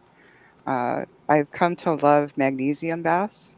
I did not know Oh that there was yeah. mm, such a huge difference between like Epsom salt and magnesium flakes, but there is, and Wow. and there there's no comparison. So like yeah. just soak in the tub, try to be as buoyant and not like gravity, you know, uh, weigh you down as much as possible because it literally feels like you're allergic to gravity and like your It joints can't does. support you. It Yeah. does. I've said that before. Like it feels like I should have been a water creature, not a land creature. Yeah. Mhm. It Like, would if we make just, more like, live at, sense. like, pools, that'd be great. Yeah. Mhm. Yeah. When I was in labor, I spent most of it in a bathtub, and it was just like, that was the best pain relief because I didn't take any pain medication when I was in labor or get an epidural or anything. So Rockstar, damn. that was my pain relief water. Yeah, that's the other thing is I think that like having the epidurals for all three of my kids definitely did me more harm in the long run. I barely remember like the first few weeks after my kids are born, and I thought that that's like how it's supposed to be from being so sleep deprived. But it's not. I just I just can't remember certain things. Especially if they're things like you're supposed to be excited about that get your heart pumping and stuff like that. I will not remember those things later. Mm. Wow. You tell me 96 something says sounds dramatic. It's not really, it's our everyday life. Maybe it sounds dramatic to you because it's not what you go through, but for us it's our everyday life. Yeah. Yeah. Like I'm sure like I wish I wasn't this way. I'm sure DJ Electra wishes Mm. that she wasn't that way. Yeah. How old are you, DJ Electra? 48. 48. Okay. Yeah, I just turned 38 and it's like I'm too young to be breaking down like this, but I am. And I already have to consider like when to have my knee replacements and stuff like that because the last round of steroid injections I just got on my knee really did not work as well. Mm. And so I have to think about when's appropriate to do it and when I'll also be able to heal uh, and also preserving what little joint function I have. So Yeah, this is along the lines of what my friend in California had: disc degeneracy, osteoarthritis, and bulging disc. I have all of that as well. Yeah, Yeah. It's no fun. he's 40, but the doc said his spine is that of a 75-year-old. See, that my buddy was in that same boat, but obviously his had come from mostly from an injury. And he ended up, like I said, going to Germany for whatever procedure, and I could check with him, but it was like night and day on his spine, and nothing the U.S. was doing was helping him. I think there's a lot of people that, so I don't. This is a weird thing for me when we talk about pain because, like, I live with pain to some degree all the time, and I just don't like notice it until I notice it. Does that make sense? Like, yeah, there's a lot of pain like I ignored for the longest. Yeah. Yeah. Like I have like I have this thing. I don't know. I think it's I'm not really sure why, but when I wake up in the morning, I have the worst back and lower body pain. And once I get moving, I'm good. But when I roll out of bed in the morning, I'm one sore puppy. New mattress time, zero gravity bed. Maybe a zero gravity bed. I have one. It's amazing. Yeah. I have a really new mattress, and it's like one of those like the 2-foot thick things that my wife got. My wife a pillow top. Sometimes those are bad on backs. No, it's not a pillow top. It's okay. It's just a really it's like some new thing. My wife is like really like over the top on the mattresses, so I don't know why. But. Well, try the zero gravity thing. That like changed everything for me. Yeah. I love it. I was always a side sleeper. Are you a side sleeper? Yeah, I am for sure. Actually, I a lot of times I find myself in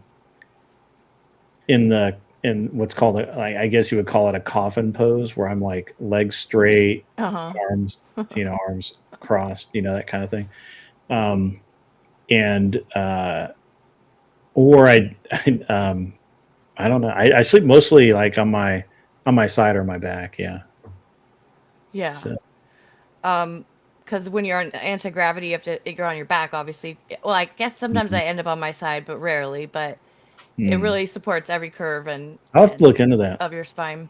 They're not that expensive anymore. It's just a base you put under your mattress, and it's electric. You push a button on a remote. Just don't lose the remote. I had it stuck up in that position for a while because I couldn't find the remote. Yeah, I have there's a new bed that I've read about that is it's magnetic, and basically it's strapped to the floor with cables, and it's got like these ridiculously strong magnets, and the bed floats in the air. What? Nice. Yeah. Wait, you float in the air or the bed itself? The bed floats in the air because of the magnets. So there's another magnet on the ceiling or something? Well, on the floor. On the bottom, and so it's In the floor, yeah. opposite poles, so it's floating Yeah. above it. That's interesting. Yeah. Kind And of like apparently the there MRI is- machine. And they have to have these steel cables to hold it into place, otherwise it'll hit the ceiling. Huh. So Interesting. What would the benefit of that be? I don't know. Cool looking? Probably just to have a bed that's floating in the midair. Oh, you never stub your toe on a bed frame again. And you know what? There you go, Michelle. Yeah, you would never stub your toe. That's for sure. That's for Perfect. That's it. sure. Yeah. That's funny. I just looked at for my son for his birthday. I want to get him.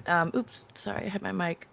I want to get him a stand. It's for shoes, and you put a magnet inside the shoe, and then the magnet on top, and it holds it suspended in air, and so it's floating.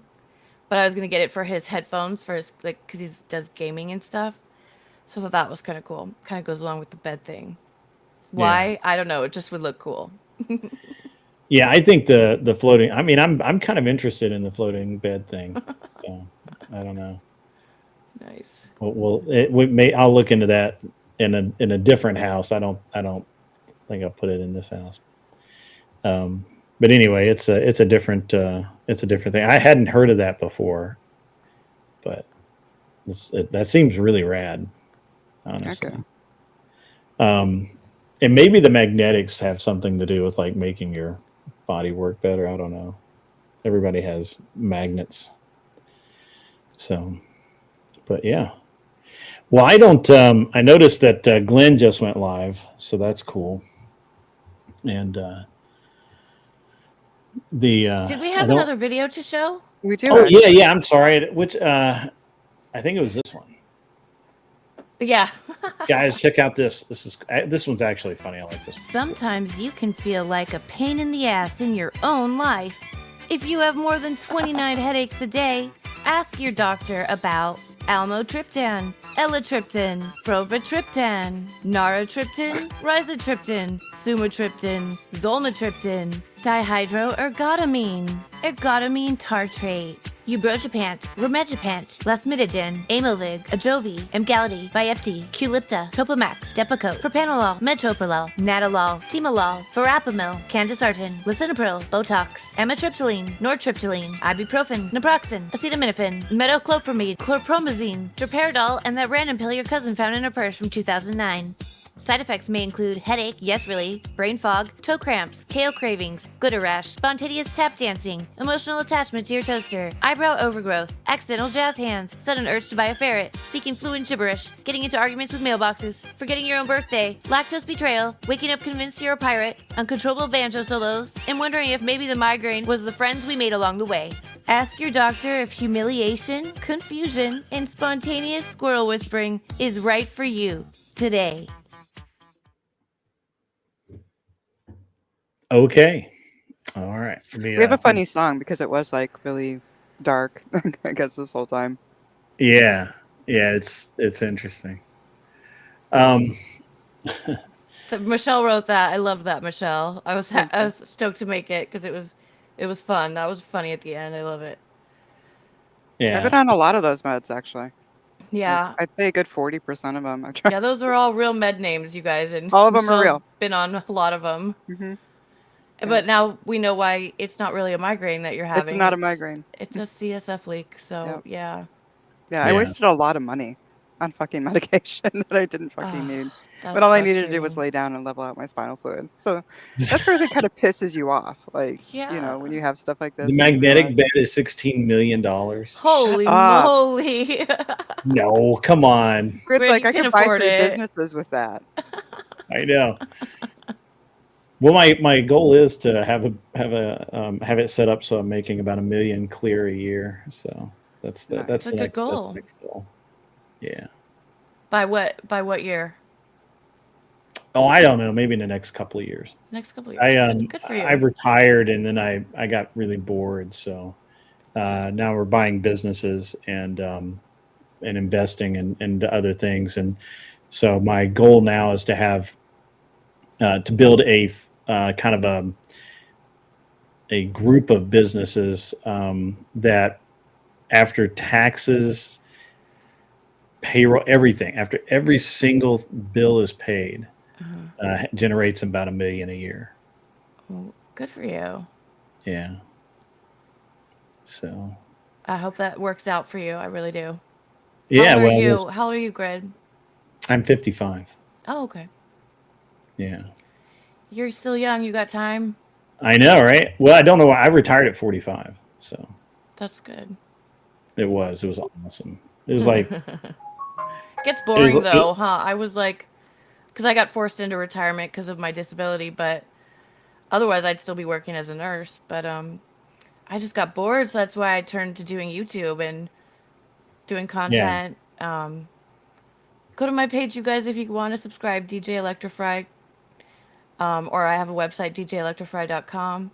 I'm so bad at promoting myself. That took so much work for me to say that. No, Mods, please plug DJ Electra's channel because she's Thank awesome. you. Yeah. Go see DJ Electrify's channel.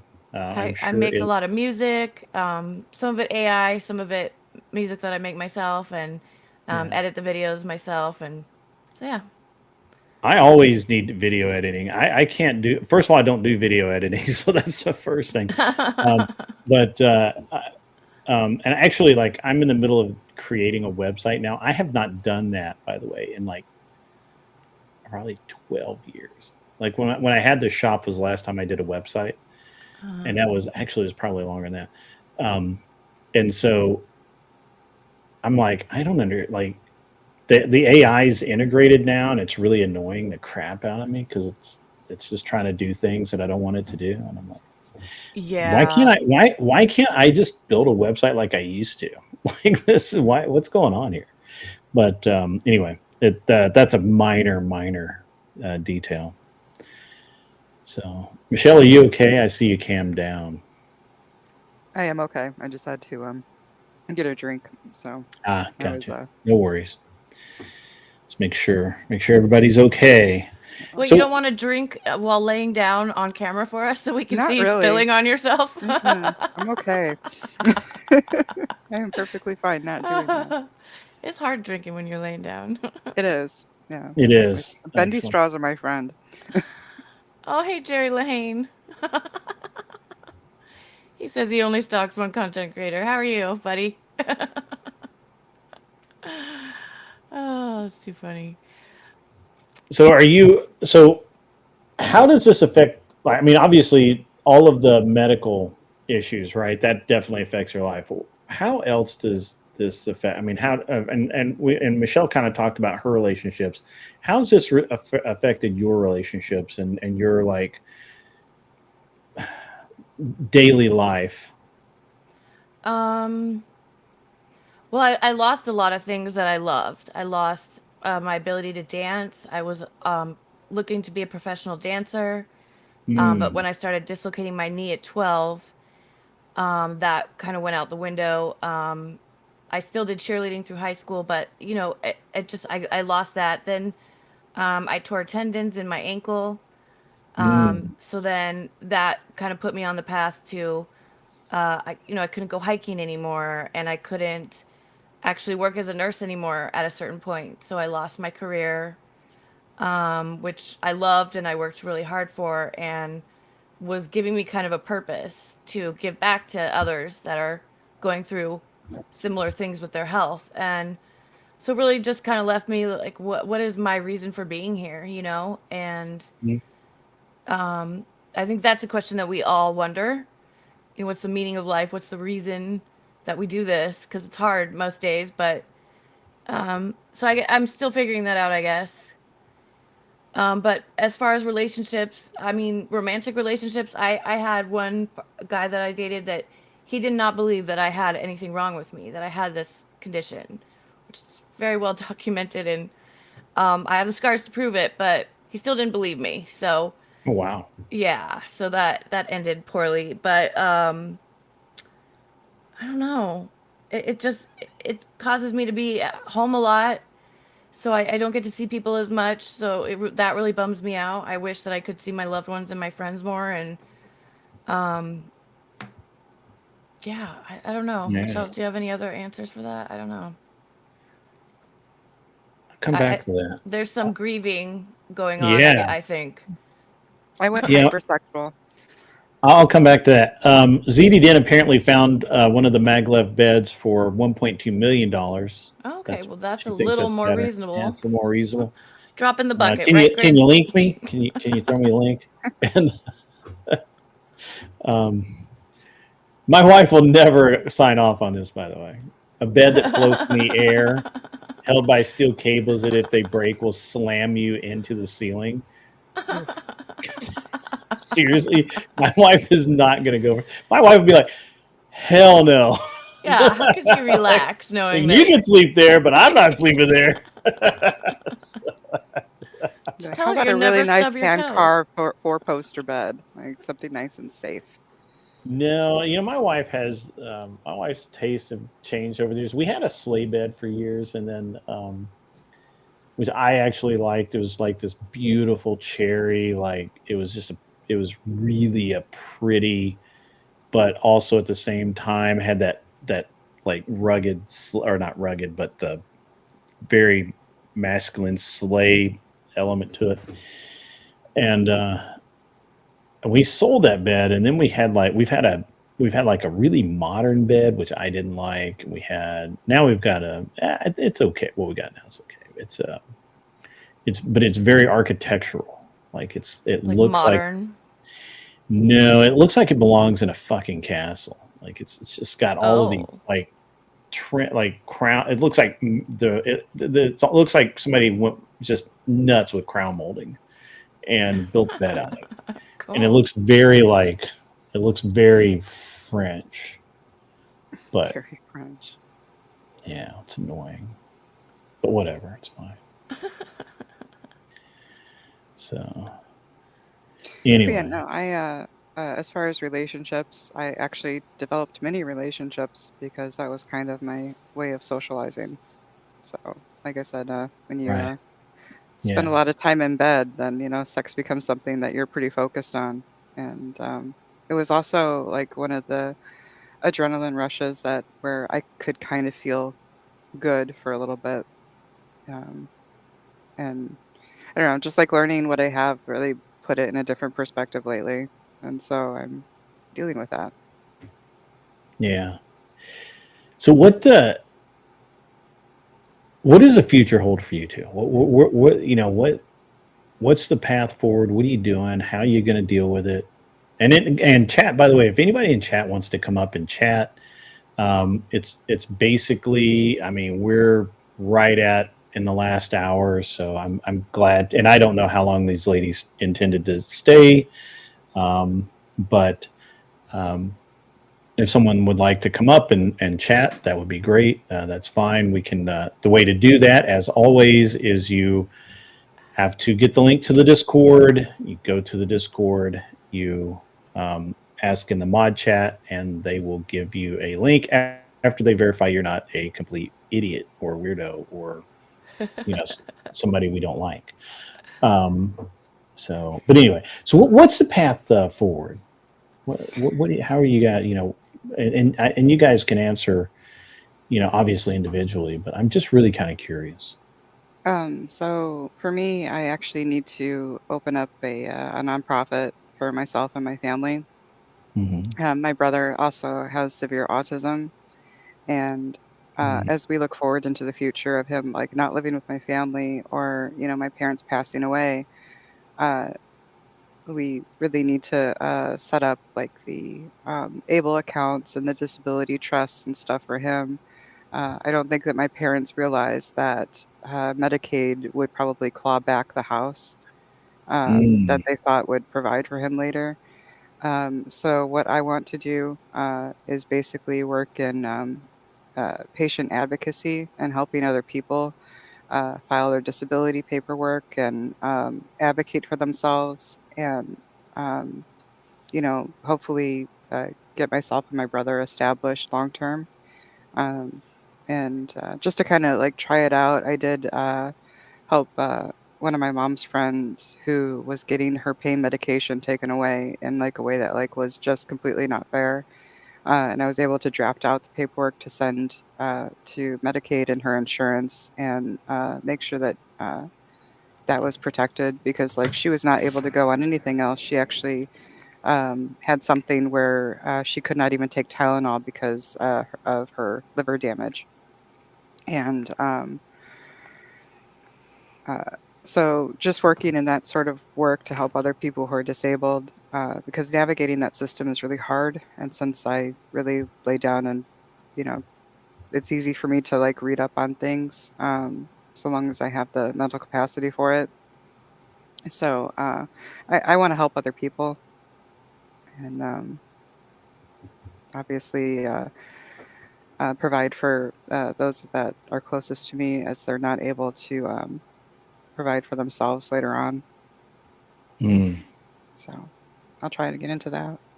And working with Glenn and helping him with his nonprofit is kind of going to be like, a training sort of thing as I go along, um, assisting him. So, yeah. All right. Okay. Interesting. Yeah. I think that's really cool. How did you get connected with Glenn so that you started working with him? I never knew about that. I actually started with me helping him read lines, and then he asked me to be a paid mod. Um, Cool. I was working for somebody else in the space, and then we ended up having a falling out, and Glenn asked me a little while after that happened. So I was just bobbing around on YouTube. I started out as just a chatter. Occasionally would panel, um, and then I started setting up debates and just like reaching out to people to set those things up. So I don't. It all happened, slowly, organically. That's great. Um, You guys are a all good over. team. I feel like lately I'm not much used to him, just because I've been really busy with like a lot of doctor's appointments and stuff like that, and getting myself together. But yeah, I enjoy it, and it's something you can obviously do from bed, or at least in a modified chair like how I am right now. So Yeah, that's interesting. I do remember when all of that happened and all of how it all went down. yeah, yeah. I look back on it, and I don't know. Now that like I know what I know about uh, what the cranial pressure stress does, and I like am reevaluating things. Um, I still definitely do not like to be told what to do. I don't think I ever will. Sure. Um, but I uh, I don't know. I think I got too upset than what was Mm. warranted. Um, but also, I probably didn't have all that much coherence to calm myself down, and I don't know. It just is what it is. So You would probably score pretty high on the brat segment of the BDSM test, huh? it depends on the day, but yeah. Just kidding. That's interesting. Yeah, I mean, it's a very interesting. I mean, it's a very interesting topic, right? But it's more than that. I'm sorry, I'm messing with my microphone. Apologize. Okay. It's a very interesting topic, but it's also it's a different. I mean, it's different for me because I'm.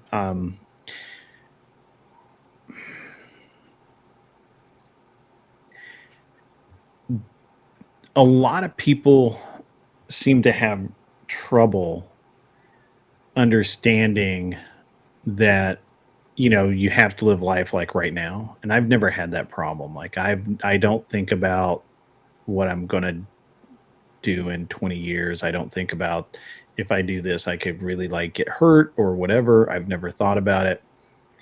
And there was a period of time in my life where my philosophy is that I don't know when I'm going to die, but I know it's not going to be today, so I'm okay doing whatever I'm doing right now. That's a weird philosophy, don't suggest it. I'm just saying that's what mine was. And so when I'm confronted a lot, and I've been confronted throughout my life by people who were not in the best of health and not going to be able to be in the best of health.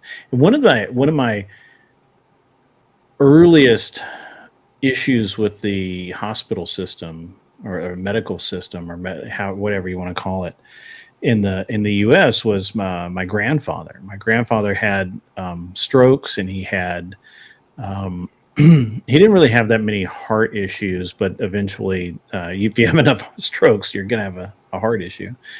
And there was this thing where I felt like that he should have passed, but the doctors took it as like a personal mission to keep him alive. Like he literally couldn't move. He couldn't think. I don't assume that he couldn't think. But he definitely couldn't talk. And they kept him alive because they could. And I was offended by that. I was offended by that. And I look at people who are like yourselves, who are in your own way, you're suffering. I mean, I don't mean to be rude, but you're suffering, and it's just a bad, it's a bad thing. But there's still, there's still something there. You guys are still capable of doing things and doing great things, honestly. But it's very hard for me to wrap my head around the idea. And I think ZD Den's right. Everybody's fine when you're sick, as long as there's this idea that you're going to get better. And when there's not an idea that you're going to get better, people just don't know what to do.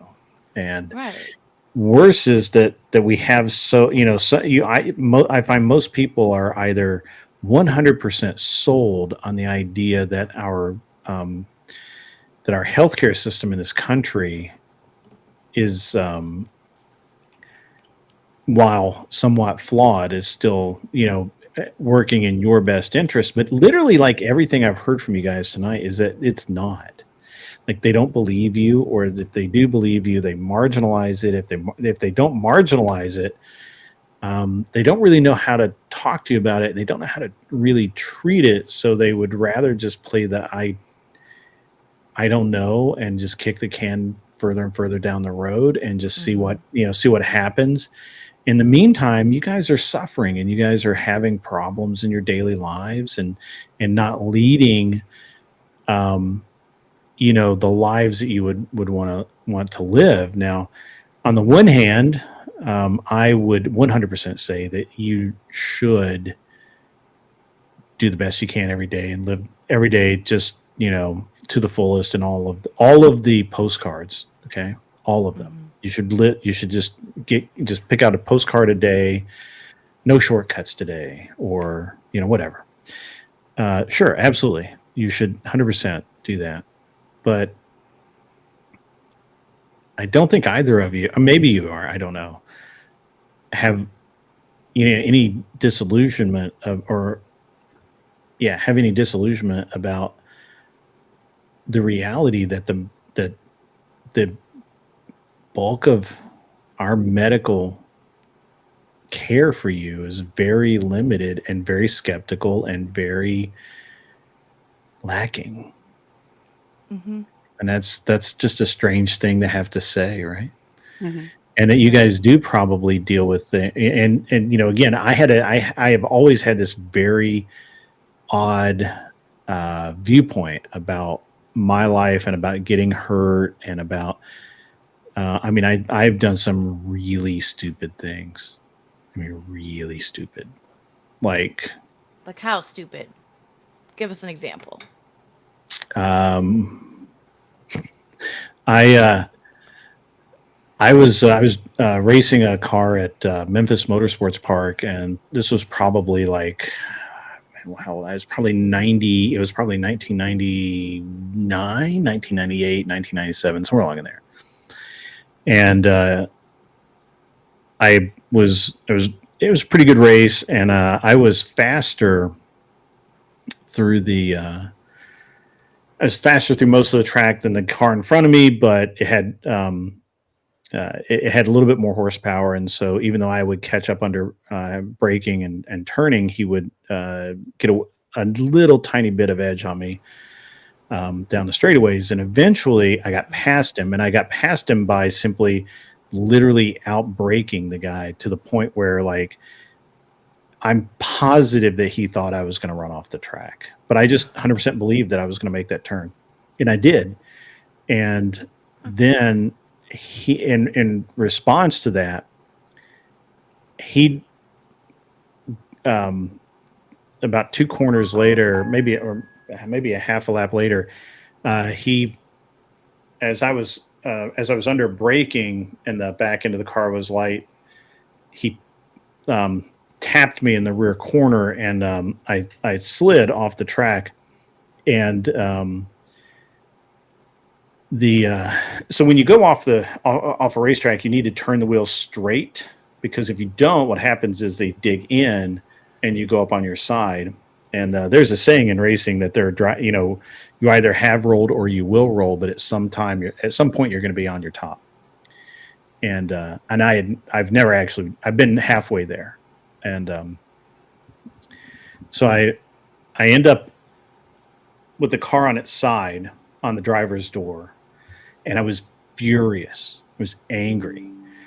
And I should have gotten out of the car because there's a potential for fire. There's, all of these things. I should be like, and I'm literally watching these, like, very, not old, but, older gentlemen run towards me with fire extinguishers, about to have heart attacks. And you're supposed to put your hand out the window to let them know that you're okay. But I was so angry I couldn't even do that.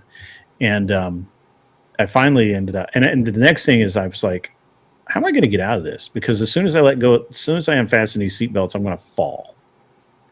And I don't want to do that. And so instead of being concerned about, fire or, the fact that the car could roll over, I just didn't care. Just didn't really care. And yeah, I did stuff like that all the time. It just didn't matter. Didn't care. Didn't make the least little bit of difference. I slid down. I was caving one time with some friends of mine outside of Chattanooga, and there was a slide down, and you had to hit this rock with your feet, right? And then you would get up and go off to this other trail. And I slid down, and I almost missed it, but I barely got it. And I stood up, and I looked down, and it's like a 40-foot drop, like just straight down on the rocks. And I'm like, yeah, okay, I shouldn't have missed that. I should have been a little more careful, but I wasn't. I didn't, I'm sorry, Michelle. You look very sleepy. I'm not sleepy. I'm trying to not be in pain, actually. So. Oh, okay. I'm sorry. No, you're good. I might need to jump down here though a little bit because I need to be flat. But I've done all kinds of, and I've done actually like really stupid things that I hate to admit to. On the air. I once hitchhiked from Humboldt to San Francisco. That seems ill-advised. Pretty stupid, yeah. That's pretty stupid. Yeah, it was in the 90s, but still. Yeah. Not a good idea. No. When I was driving back, one time I was driving my friend's Chrysler 300 back from Vegas on the 15, and there was a Dodge Charger right next to me at one of those stoplights, and he revved his engine. So I was like, "You want to race?" Because I love driving fast. One of my favorite things. And I drag raced him, and I won. Nice. I got up to like 135 miles an hour. Nice. His girlfriend was laughing at him. Yeah. What else? I've done a lot of stupid things too, so I get what you're saying. Yeah. I'm glad I lived a really full life up until the point where it got so bad that I couldn't live as full of a life. But I feel like, there are things like this, doing stuff like this. Yeah. While I can't go out maybe right now and be partying with my friends or whatever, I can be here talking to you guys, which is just as, if not more, rewarding. And I love doing making content and learning, I wasn't a video editor. I wasn't a musician before.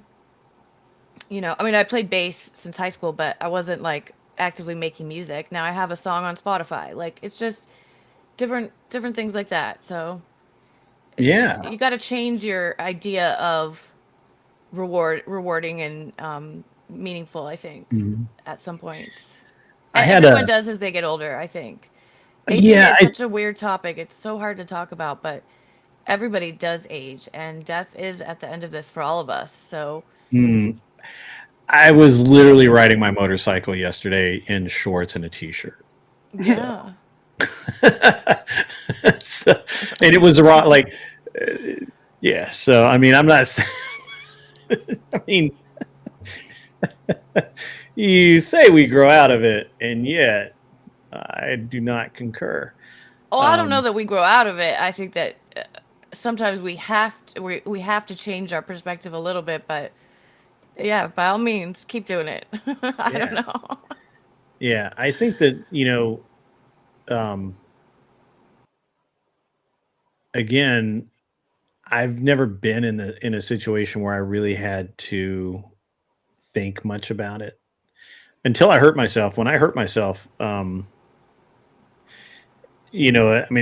just talking about like doing really stupid things is that I hurt my shoulders, one right after the other. And during the healing process for that, I put on a few pounds, not a lot, but a few. And then, I didn't slow down. And so I was shooting this match called Hard as Hell, um, in Utah. It's literally hard as hell. Like the idea is not to win, it's to survive. And I did like 2 days before I was scheduled to leave, I got I had a chest infection. I got over it, but I still had the cough. And went to the ear, nose, throat guy, and he's like, "Yeah, there's nothing wrong with you. You're good, but you're gonna have a cough." He's like, "It's all irritated down there, whatever."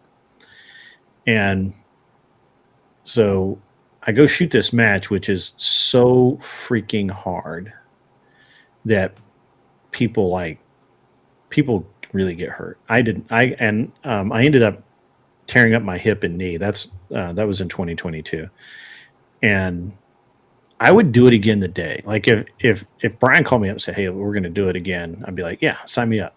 Here's my money. I will go do it." But the reality of that is that I don't heal as fast as I used to, and I actually got hurt that time. And because I denied being hurt for so long, it actually the way the muscles knotted in my leg, they wouldn't unknot, and so I was in constant pain if I tried to like kneel down. Like if I knelt down, I couldn't get back up without like really trying. So they did this technique called dry needling, which I'd never heard of before, but which Yeah, was that's actually a awesome. treatment for EDS. Is it really? Uh-huh. It's like if you had told me that it works as well as it does before I had it before I did it, I would literally have called you a liar. Yeah, I'd been you like, wouldn't no, have there's believed no it, way. huh? There's no way it's going to work this well. And yeah, it was ridiculous. That's good to know because I've never had it done, but I will think about it now. Yeah, I couldn't believe how well it worked. And then I mean, I'm still I have to rebuild the muscle I lost out of my legs because obviously, if it hurts, you're not using them. So, but yeah, there's Physical therapy. I've done really a lot of things where I really should have gotten hurt, and I didn't, and I'm really lucky that way. But then again, I've never had a debilitating disease. I've never had, I've just been, I'm one of those like really fortunate people. And I know that. So when I talk to somebody like yourself, that in my mind is like, you just lost the roll of the dice, right? Like there's nothing There's nothing more that can be, nothing more that, I mean, you know, it's unfortunate, but it just seems like that's the way of it, right? Yeah, And I was just talking with my therapist because I'm in therapy because I'm sad sometimes. But I talked to him yesterday about it, and he was like, "Well, you know how in the Bible they thought that lepers like were cursed because they had done something bad, like it was a, yeah. you know, some kind of payback for bad deeds done." And do you ever think like that? I was like, "No, I just got the shit end of the short stick. You know, I did not Mhm. get lucky in this freaking life, and Yeah. it just I can't. There's no other way to explain it, but Yeah. yeah, So ZD-Den dry needling is kind of like acupuncture, but what they do is they're looking for the so what happens is sometimes when you injure something, especially if you injure it and then re-injure it and injure it again, where you just don't let it heal, the muscle stays knotted up, and that kind of becomes its default. yeah, So to make it relax, they have to introduce a new trauma, and they do that by sticking it with a needle. And it was insane how this guy could like stick a needle in my leg, and it wouldn't hurt. Stick a needle in another place wouldn't hurt, and he would hit that one muscle that was tight, and it would be like a hot poker. Like it would be so much pain, and the whole grit your teeth and bear it kind of thing. And then you could feel I could feel the muscle start to relax when he pulled it out, and then it would just go back. It was amazing. I couldn't believe that it worked as well as it did. But like, I couldn't even. I mean, I would never believe that you could stick my leg and it not hurt and move over an inch and it just be the worst pain you could possibly feel. I would never believe that, ever. mm-hmm. And it's pretty impressive. It's actually very different from acupuncture because acupuncture, I always thought that before I had it done, I thought that it would go into the part that hurt. I'm like, my back hurts. Why are you putting these needles in my ear? Right. You know, Yeah. so acupuncture is different. They have needles in common, yes. Yeah. Yeah. They have needles Stick you in with needles, common, yeah. but it's really very different. Very, yeah. And But both I would effective in never different have ways. believed it at all. ZD-Den, I do have gear. I do wear it. I just, sometimes the redneck comes out in me, and I ride in It's a helmet hot. and t-shirt and We survived shorts. the 70s when they didn't even have helmets. They didn't have gear. Yeah. No gear. What's gear? Yeah. Gear was a pair of jeans and a leather vest.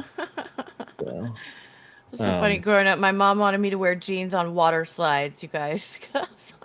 yeah. She's like, "Oh, maybe you won't get hurt then." I'm like, "I will. I still do." I never got hurt on a water slide, and I didn't wear jeans. Okay. Yeah, I've been very fortunate, myself, but other people aren't. So, unfortunately, and it really it seems like that it's just it's going to be a really tough road for you guys, and I don't know what. I mean, I don't know if there's a whole lot more that could be said about it.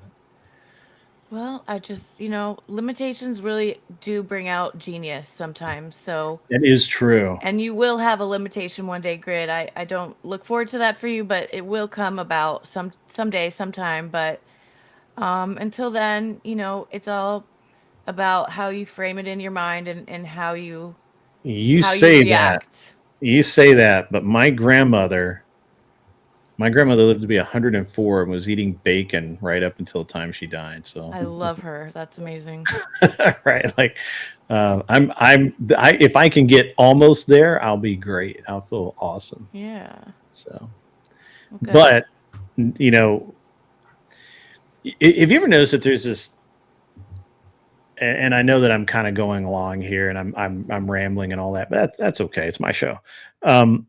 So if you ever notice that there are some people that like, they just kind of don't want to be around like unhealthy people because they're afraid they'll become unhealthy.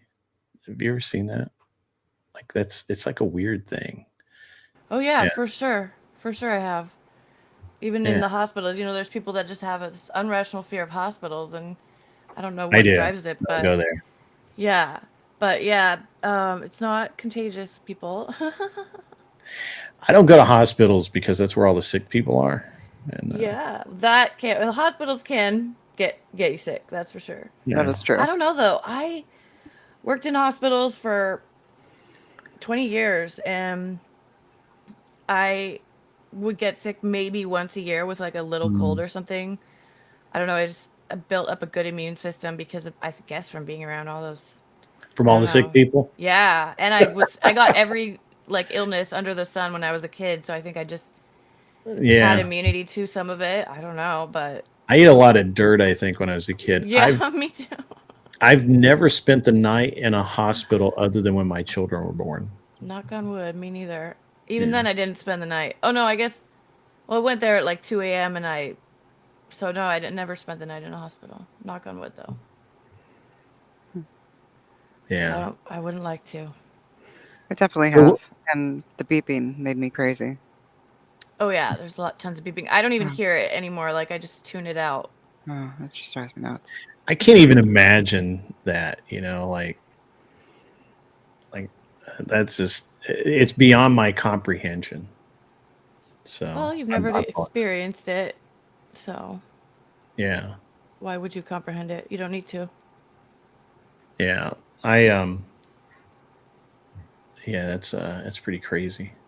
I thought somebody might want to come up, but nobody did. That's just crazy. It's crazy town. So yeah, so the, I guess going forward, you just live your life and do the best you can, and that's all you can do, I guess, right? Mhm. I All mean, right. yeah, I mean, take what you learn and like try to help people. Yeah. Because so many doctors are very undereducated in EDS, I went Mm. ahead and translated some Danish Ehlers-Danlos materials that were open source, and I used AI to go ahead and translate them. And the reason Mm. why I did that was because it's basically authoritative medical documents from another country.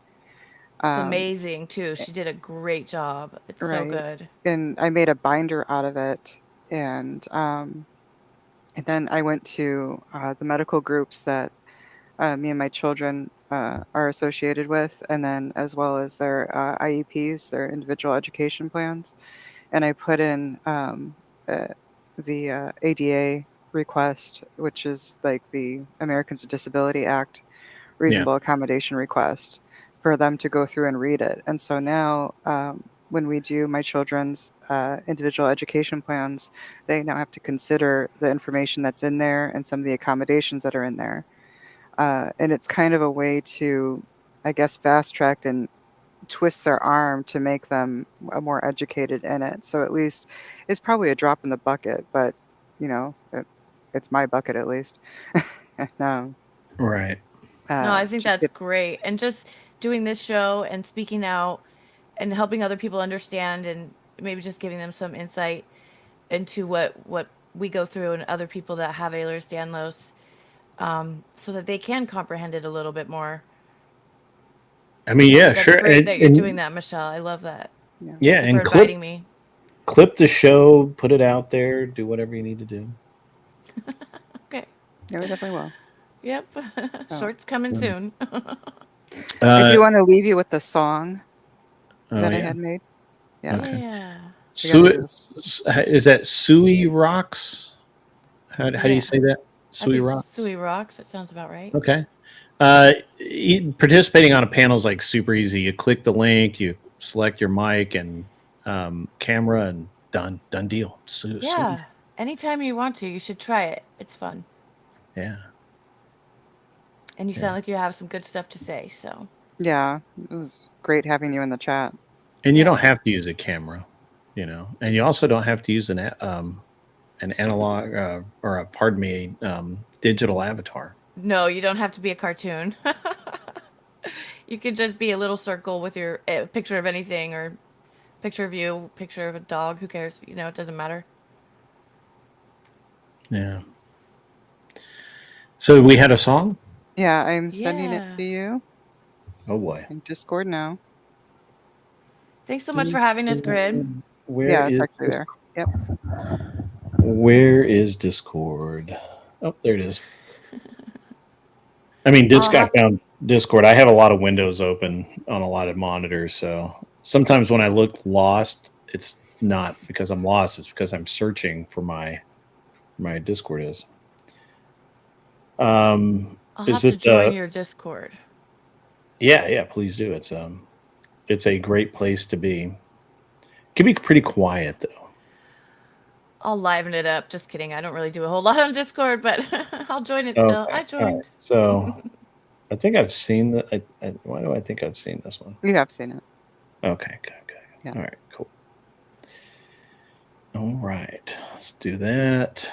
Can I give one more plug? Absolutely. Before we go? Sure. I also do my live shows on Hackride Studios channel. Hackride was in here earlier, I think. And yeah, he was here. We actually had a show tonight that he just planned it last minute, so I missed it. But that's where I do my other live shows. So if you guys want to subscribe to that channel too, it's more comedy, fun, take your mind off of things in life that are tough or whatever.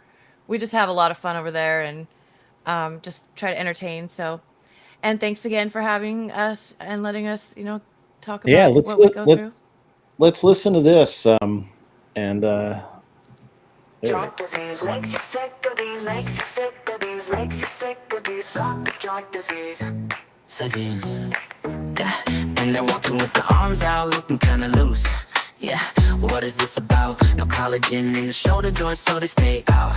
And they're swinging them around when they turn out. Ain't no melee fighting, ain't no turn around. Cause the archery, that is how they get down. On the back of a horse, yeah, they get down. One arm hanging loose, one shooting arrows out. Floppy joint disease, elbows hit their knees, shoulders are so free. Floppy joint disease, floppy joint disease. Arrows like a sneeze, knock, pull back, release. Floppy joint disease, so they're loosen the elbows, getting off shots. And the archery game is real hot. They can turn it any way to make it pop, turn backwards, taking shots while the horse trot. But their arms be in the way, so they run from melee. Ain't no fighting in the battle, they ain't trying to stay. Hitting drive-bys, shooting arrows, keeping range. But that floppy elbow and that shoulder just hang. They got no range of motion, their arms just swing like the ocean. And they in pain from the motion. They like, get this arm off me. They got no range of motion, their arms just swing like the ocean. And they in pain from the motion. They like, get this arm off me. Floppy joint disease, elbows hit the knees, shoulders are so free. Floppy joint disease, floppy joint disease. Arrows like a sneeze, knock, pull back, release. Floppy joint disease, floppy joint disease. Oh, oh, oh, oh, oh, oh, oh, oh, oh. Floppy joint disease. Oh.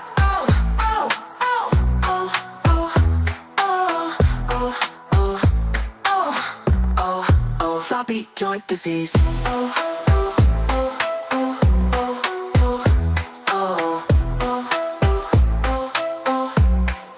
Floppy joint disease.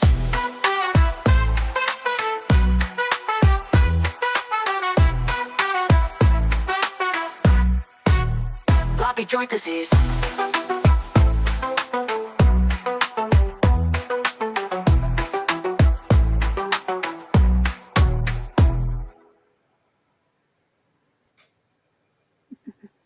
That was good. That was pretty funny.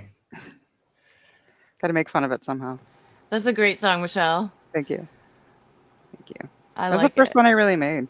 It was stuck in my head. I was singing it earlier today. It got stuck in my head too. I was like, it has to be this one because Floppy joint disease. That was really funny. Mhm. That was pretty good. Were you actually dancing, or is that just like pre-recorded? No, I avatar can't thing? dance like that anymore. Right? Okay. I was just like, I was like, dang, she's really moving. There's some I can do on here, and I can do like the flare and like handstands and stuff. I can't do that in real life anymore. Yeah. No. Oh no. But Grid, thank you for having me, and I really appreciate everybody, being open and listening to what's been going Sure. on with me. DJ Electra, I don't think I could have done the show without you because I don't I'm really glad. Thank you for keep inviting attention me. very well. Thank and you. It was and great. you should promote Looks your like it's new nappy channel and post the video on your new channel. Oh, I did post them. Yeah, I did go ahead and make up a channel to basically post like awareness stuff like that. It's called Chronic Patient Zero, and I will go ahead and give you guys a link. I like that name, Chronic Patient Zero. It's good. You guys will be like the very first subs. I subbed. I was the first. I was number 1. Yeah, I think I'm number 2. That's it. Here we go. Yes, agrolop. How do you say that? Agrillipus. Agrillipus. Thank you. Agrillipus. Or Agrillipus. Agrillipus. Okay. However you say your name. Degenerative disc, though, the struggle is real. It is. I have one level in my lumbar spine that is just like, there's no disc left. It's just bone on bone. Ugh. And sometimes the bone slides to one side or the other. Yeah, it's terrible. Anyways, we're trying to end this. Thank Now you we so have like much. 20 minutes. You guys are good. Oh. Chatter Okay. away. Oh, okay. I am actually gonna jump down now. I know. You look tired. I'm beat. Yeah, it's time for me. Okay. Yeah, I'm as well. Thank you, though, and we'll talk soon. All right. Well, you Bye, guys everybody. have a great night. Thank you for coming on the show. Thank you. Bye-bye. Bye, chat. Bye. Take care, everyone. All right. Okay, everybody. That was an interesting show, guys. Just one more time. Let's keep in mind that we will be doing, or I will be doing, a lot at DebateCon. Get your tickets if you're sure you're going to go and you want to save a little money. Slide into the Discord. Let me know how many of what tickets you want, and I'll see if we can get enough people patched up, and I'll try and get the discount. We'll see what it is. See what we get. Sweet Rocks, no worries. I'm an equal opportunity host. So Never Lucky Rubber Ducky, that's all good, man. We'll that'll be fine. Sinspar Tech, I don't really have a shit show, but that's okay. It's all right. It's good. Anyway, yeah, guys, it's been a great show. It's been informative. Obviously, we have DebateCon coming up in a few months. ZDDN, the tickets are kind of pricey, so you have to go to have to go to their website. It's I'll throw it in my Discord, or I'll have somebody throw it in the Discord. And they start, I forget what they start at, but they go up pretty high. And I don't usually do panel shows since Spartech. So I usually it's just me and a guest, or me and me. I may not be popular, I'm just saying. But yeah, ZDDN, you just go there, see what package you want. They have a lot of packages, and it's hard to sometimes it's hard to pick which one, what you want to do and all of that. Just let me know what you want, and we'll try and get it figured out. For everybody else, please get your tickets if you're going to go. If you are going to go, please plan on coming in early on. Or no, actually, look, I'm not gonna tell you please. If you want to come to the party, it's on Friday, and you guys can come and hang out, watch the recording live, and we'll have a great time. Until next time, guys, I am going to end just a few minutes early. We still do have about 20 minutes left in the show, but I'm going to end it a little bit earlier. I'm going to send you over to Glenn Lawrence, who is live right now, talking about Battle of the Sexes or something. I don't know. Looks like it'll be a good show. You guys will enjoy it. I'm going to enjoy it. I will be back tomorrow at noon, and we will talk. Tomorrow we're going to be talking about this Brinks robbery that happened, I think today or yesterday. There's a there's a bunch of news that I've kind of missed covering, and we're going to have a great time talking about that. Hey, Kat Katibi, I see you in there. You're up very late, young lady. Hopefully you don't get in trouble for being awake. And in the meantime, guys, go over and watch Glenn Lawrence do Glenn Lawrence stuff. And in the meantime, as always, be cool. Wear glasses if you need them. And go stand on Glenn's lawn. And I'm sure it's nice, a very nice lawn. But go over to his lawn. We love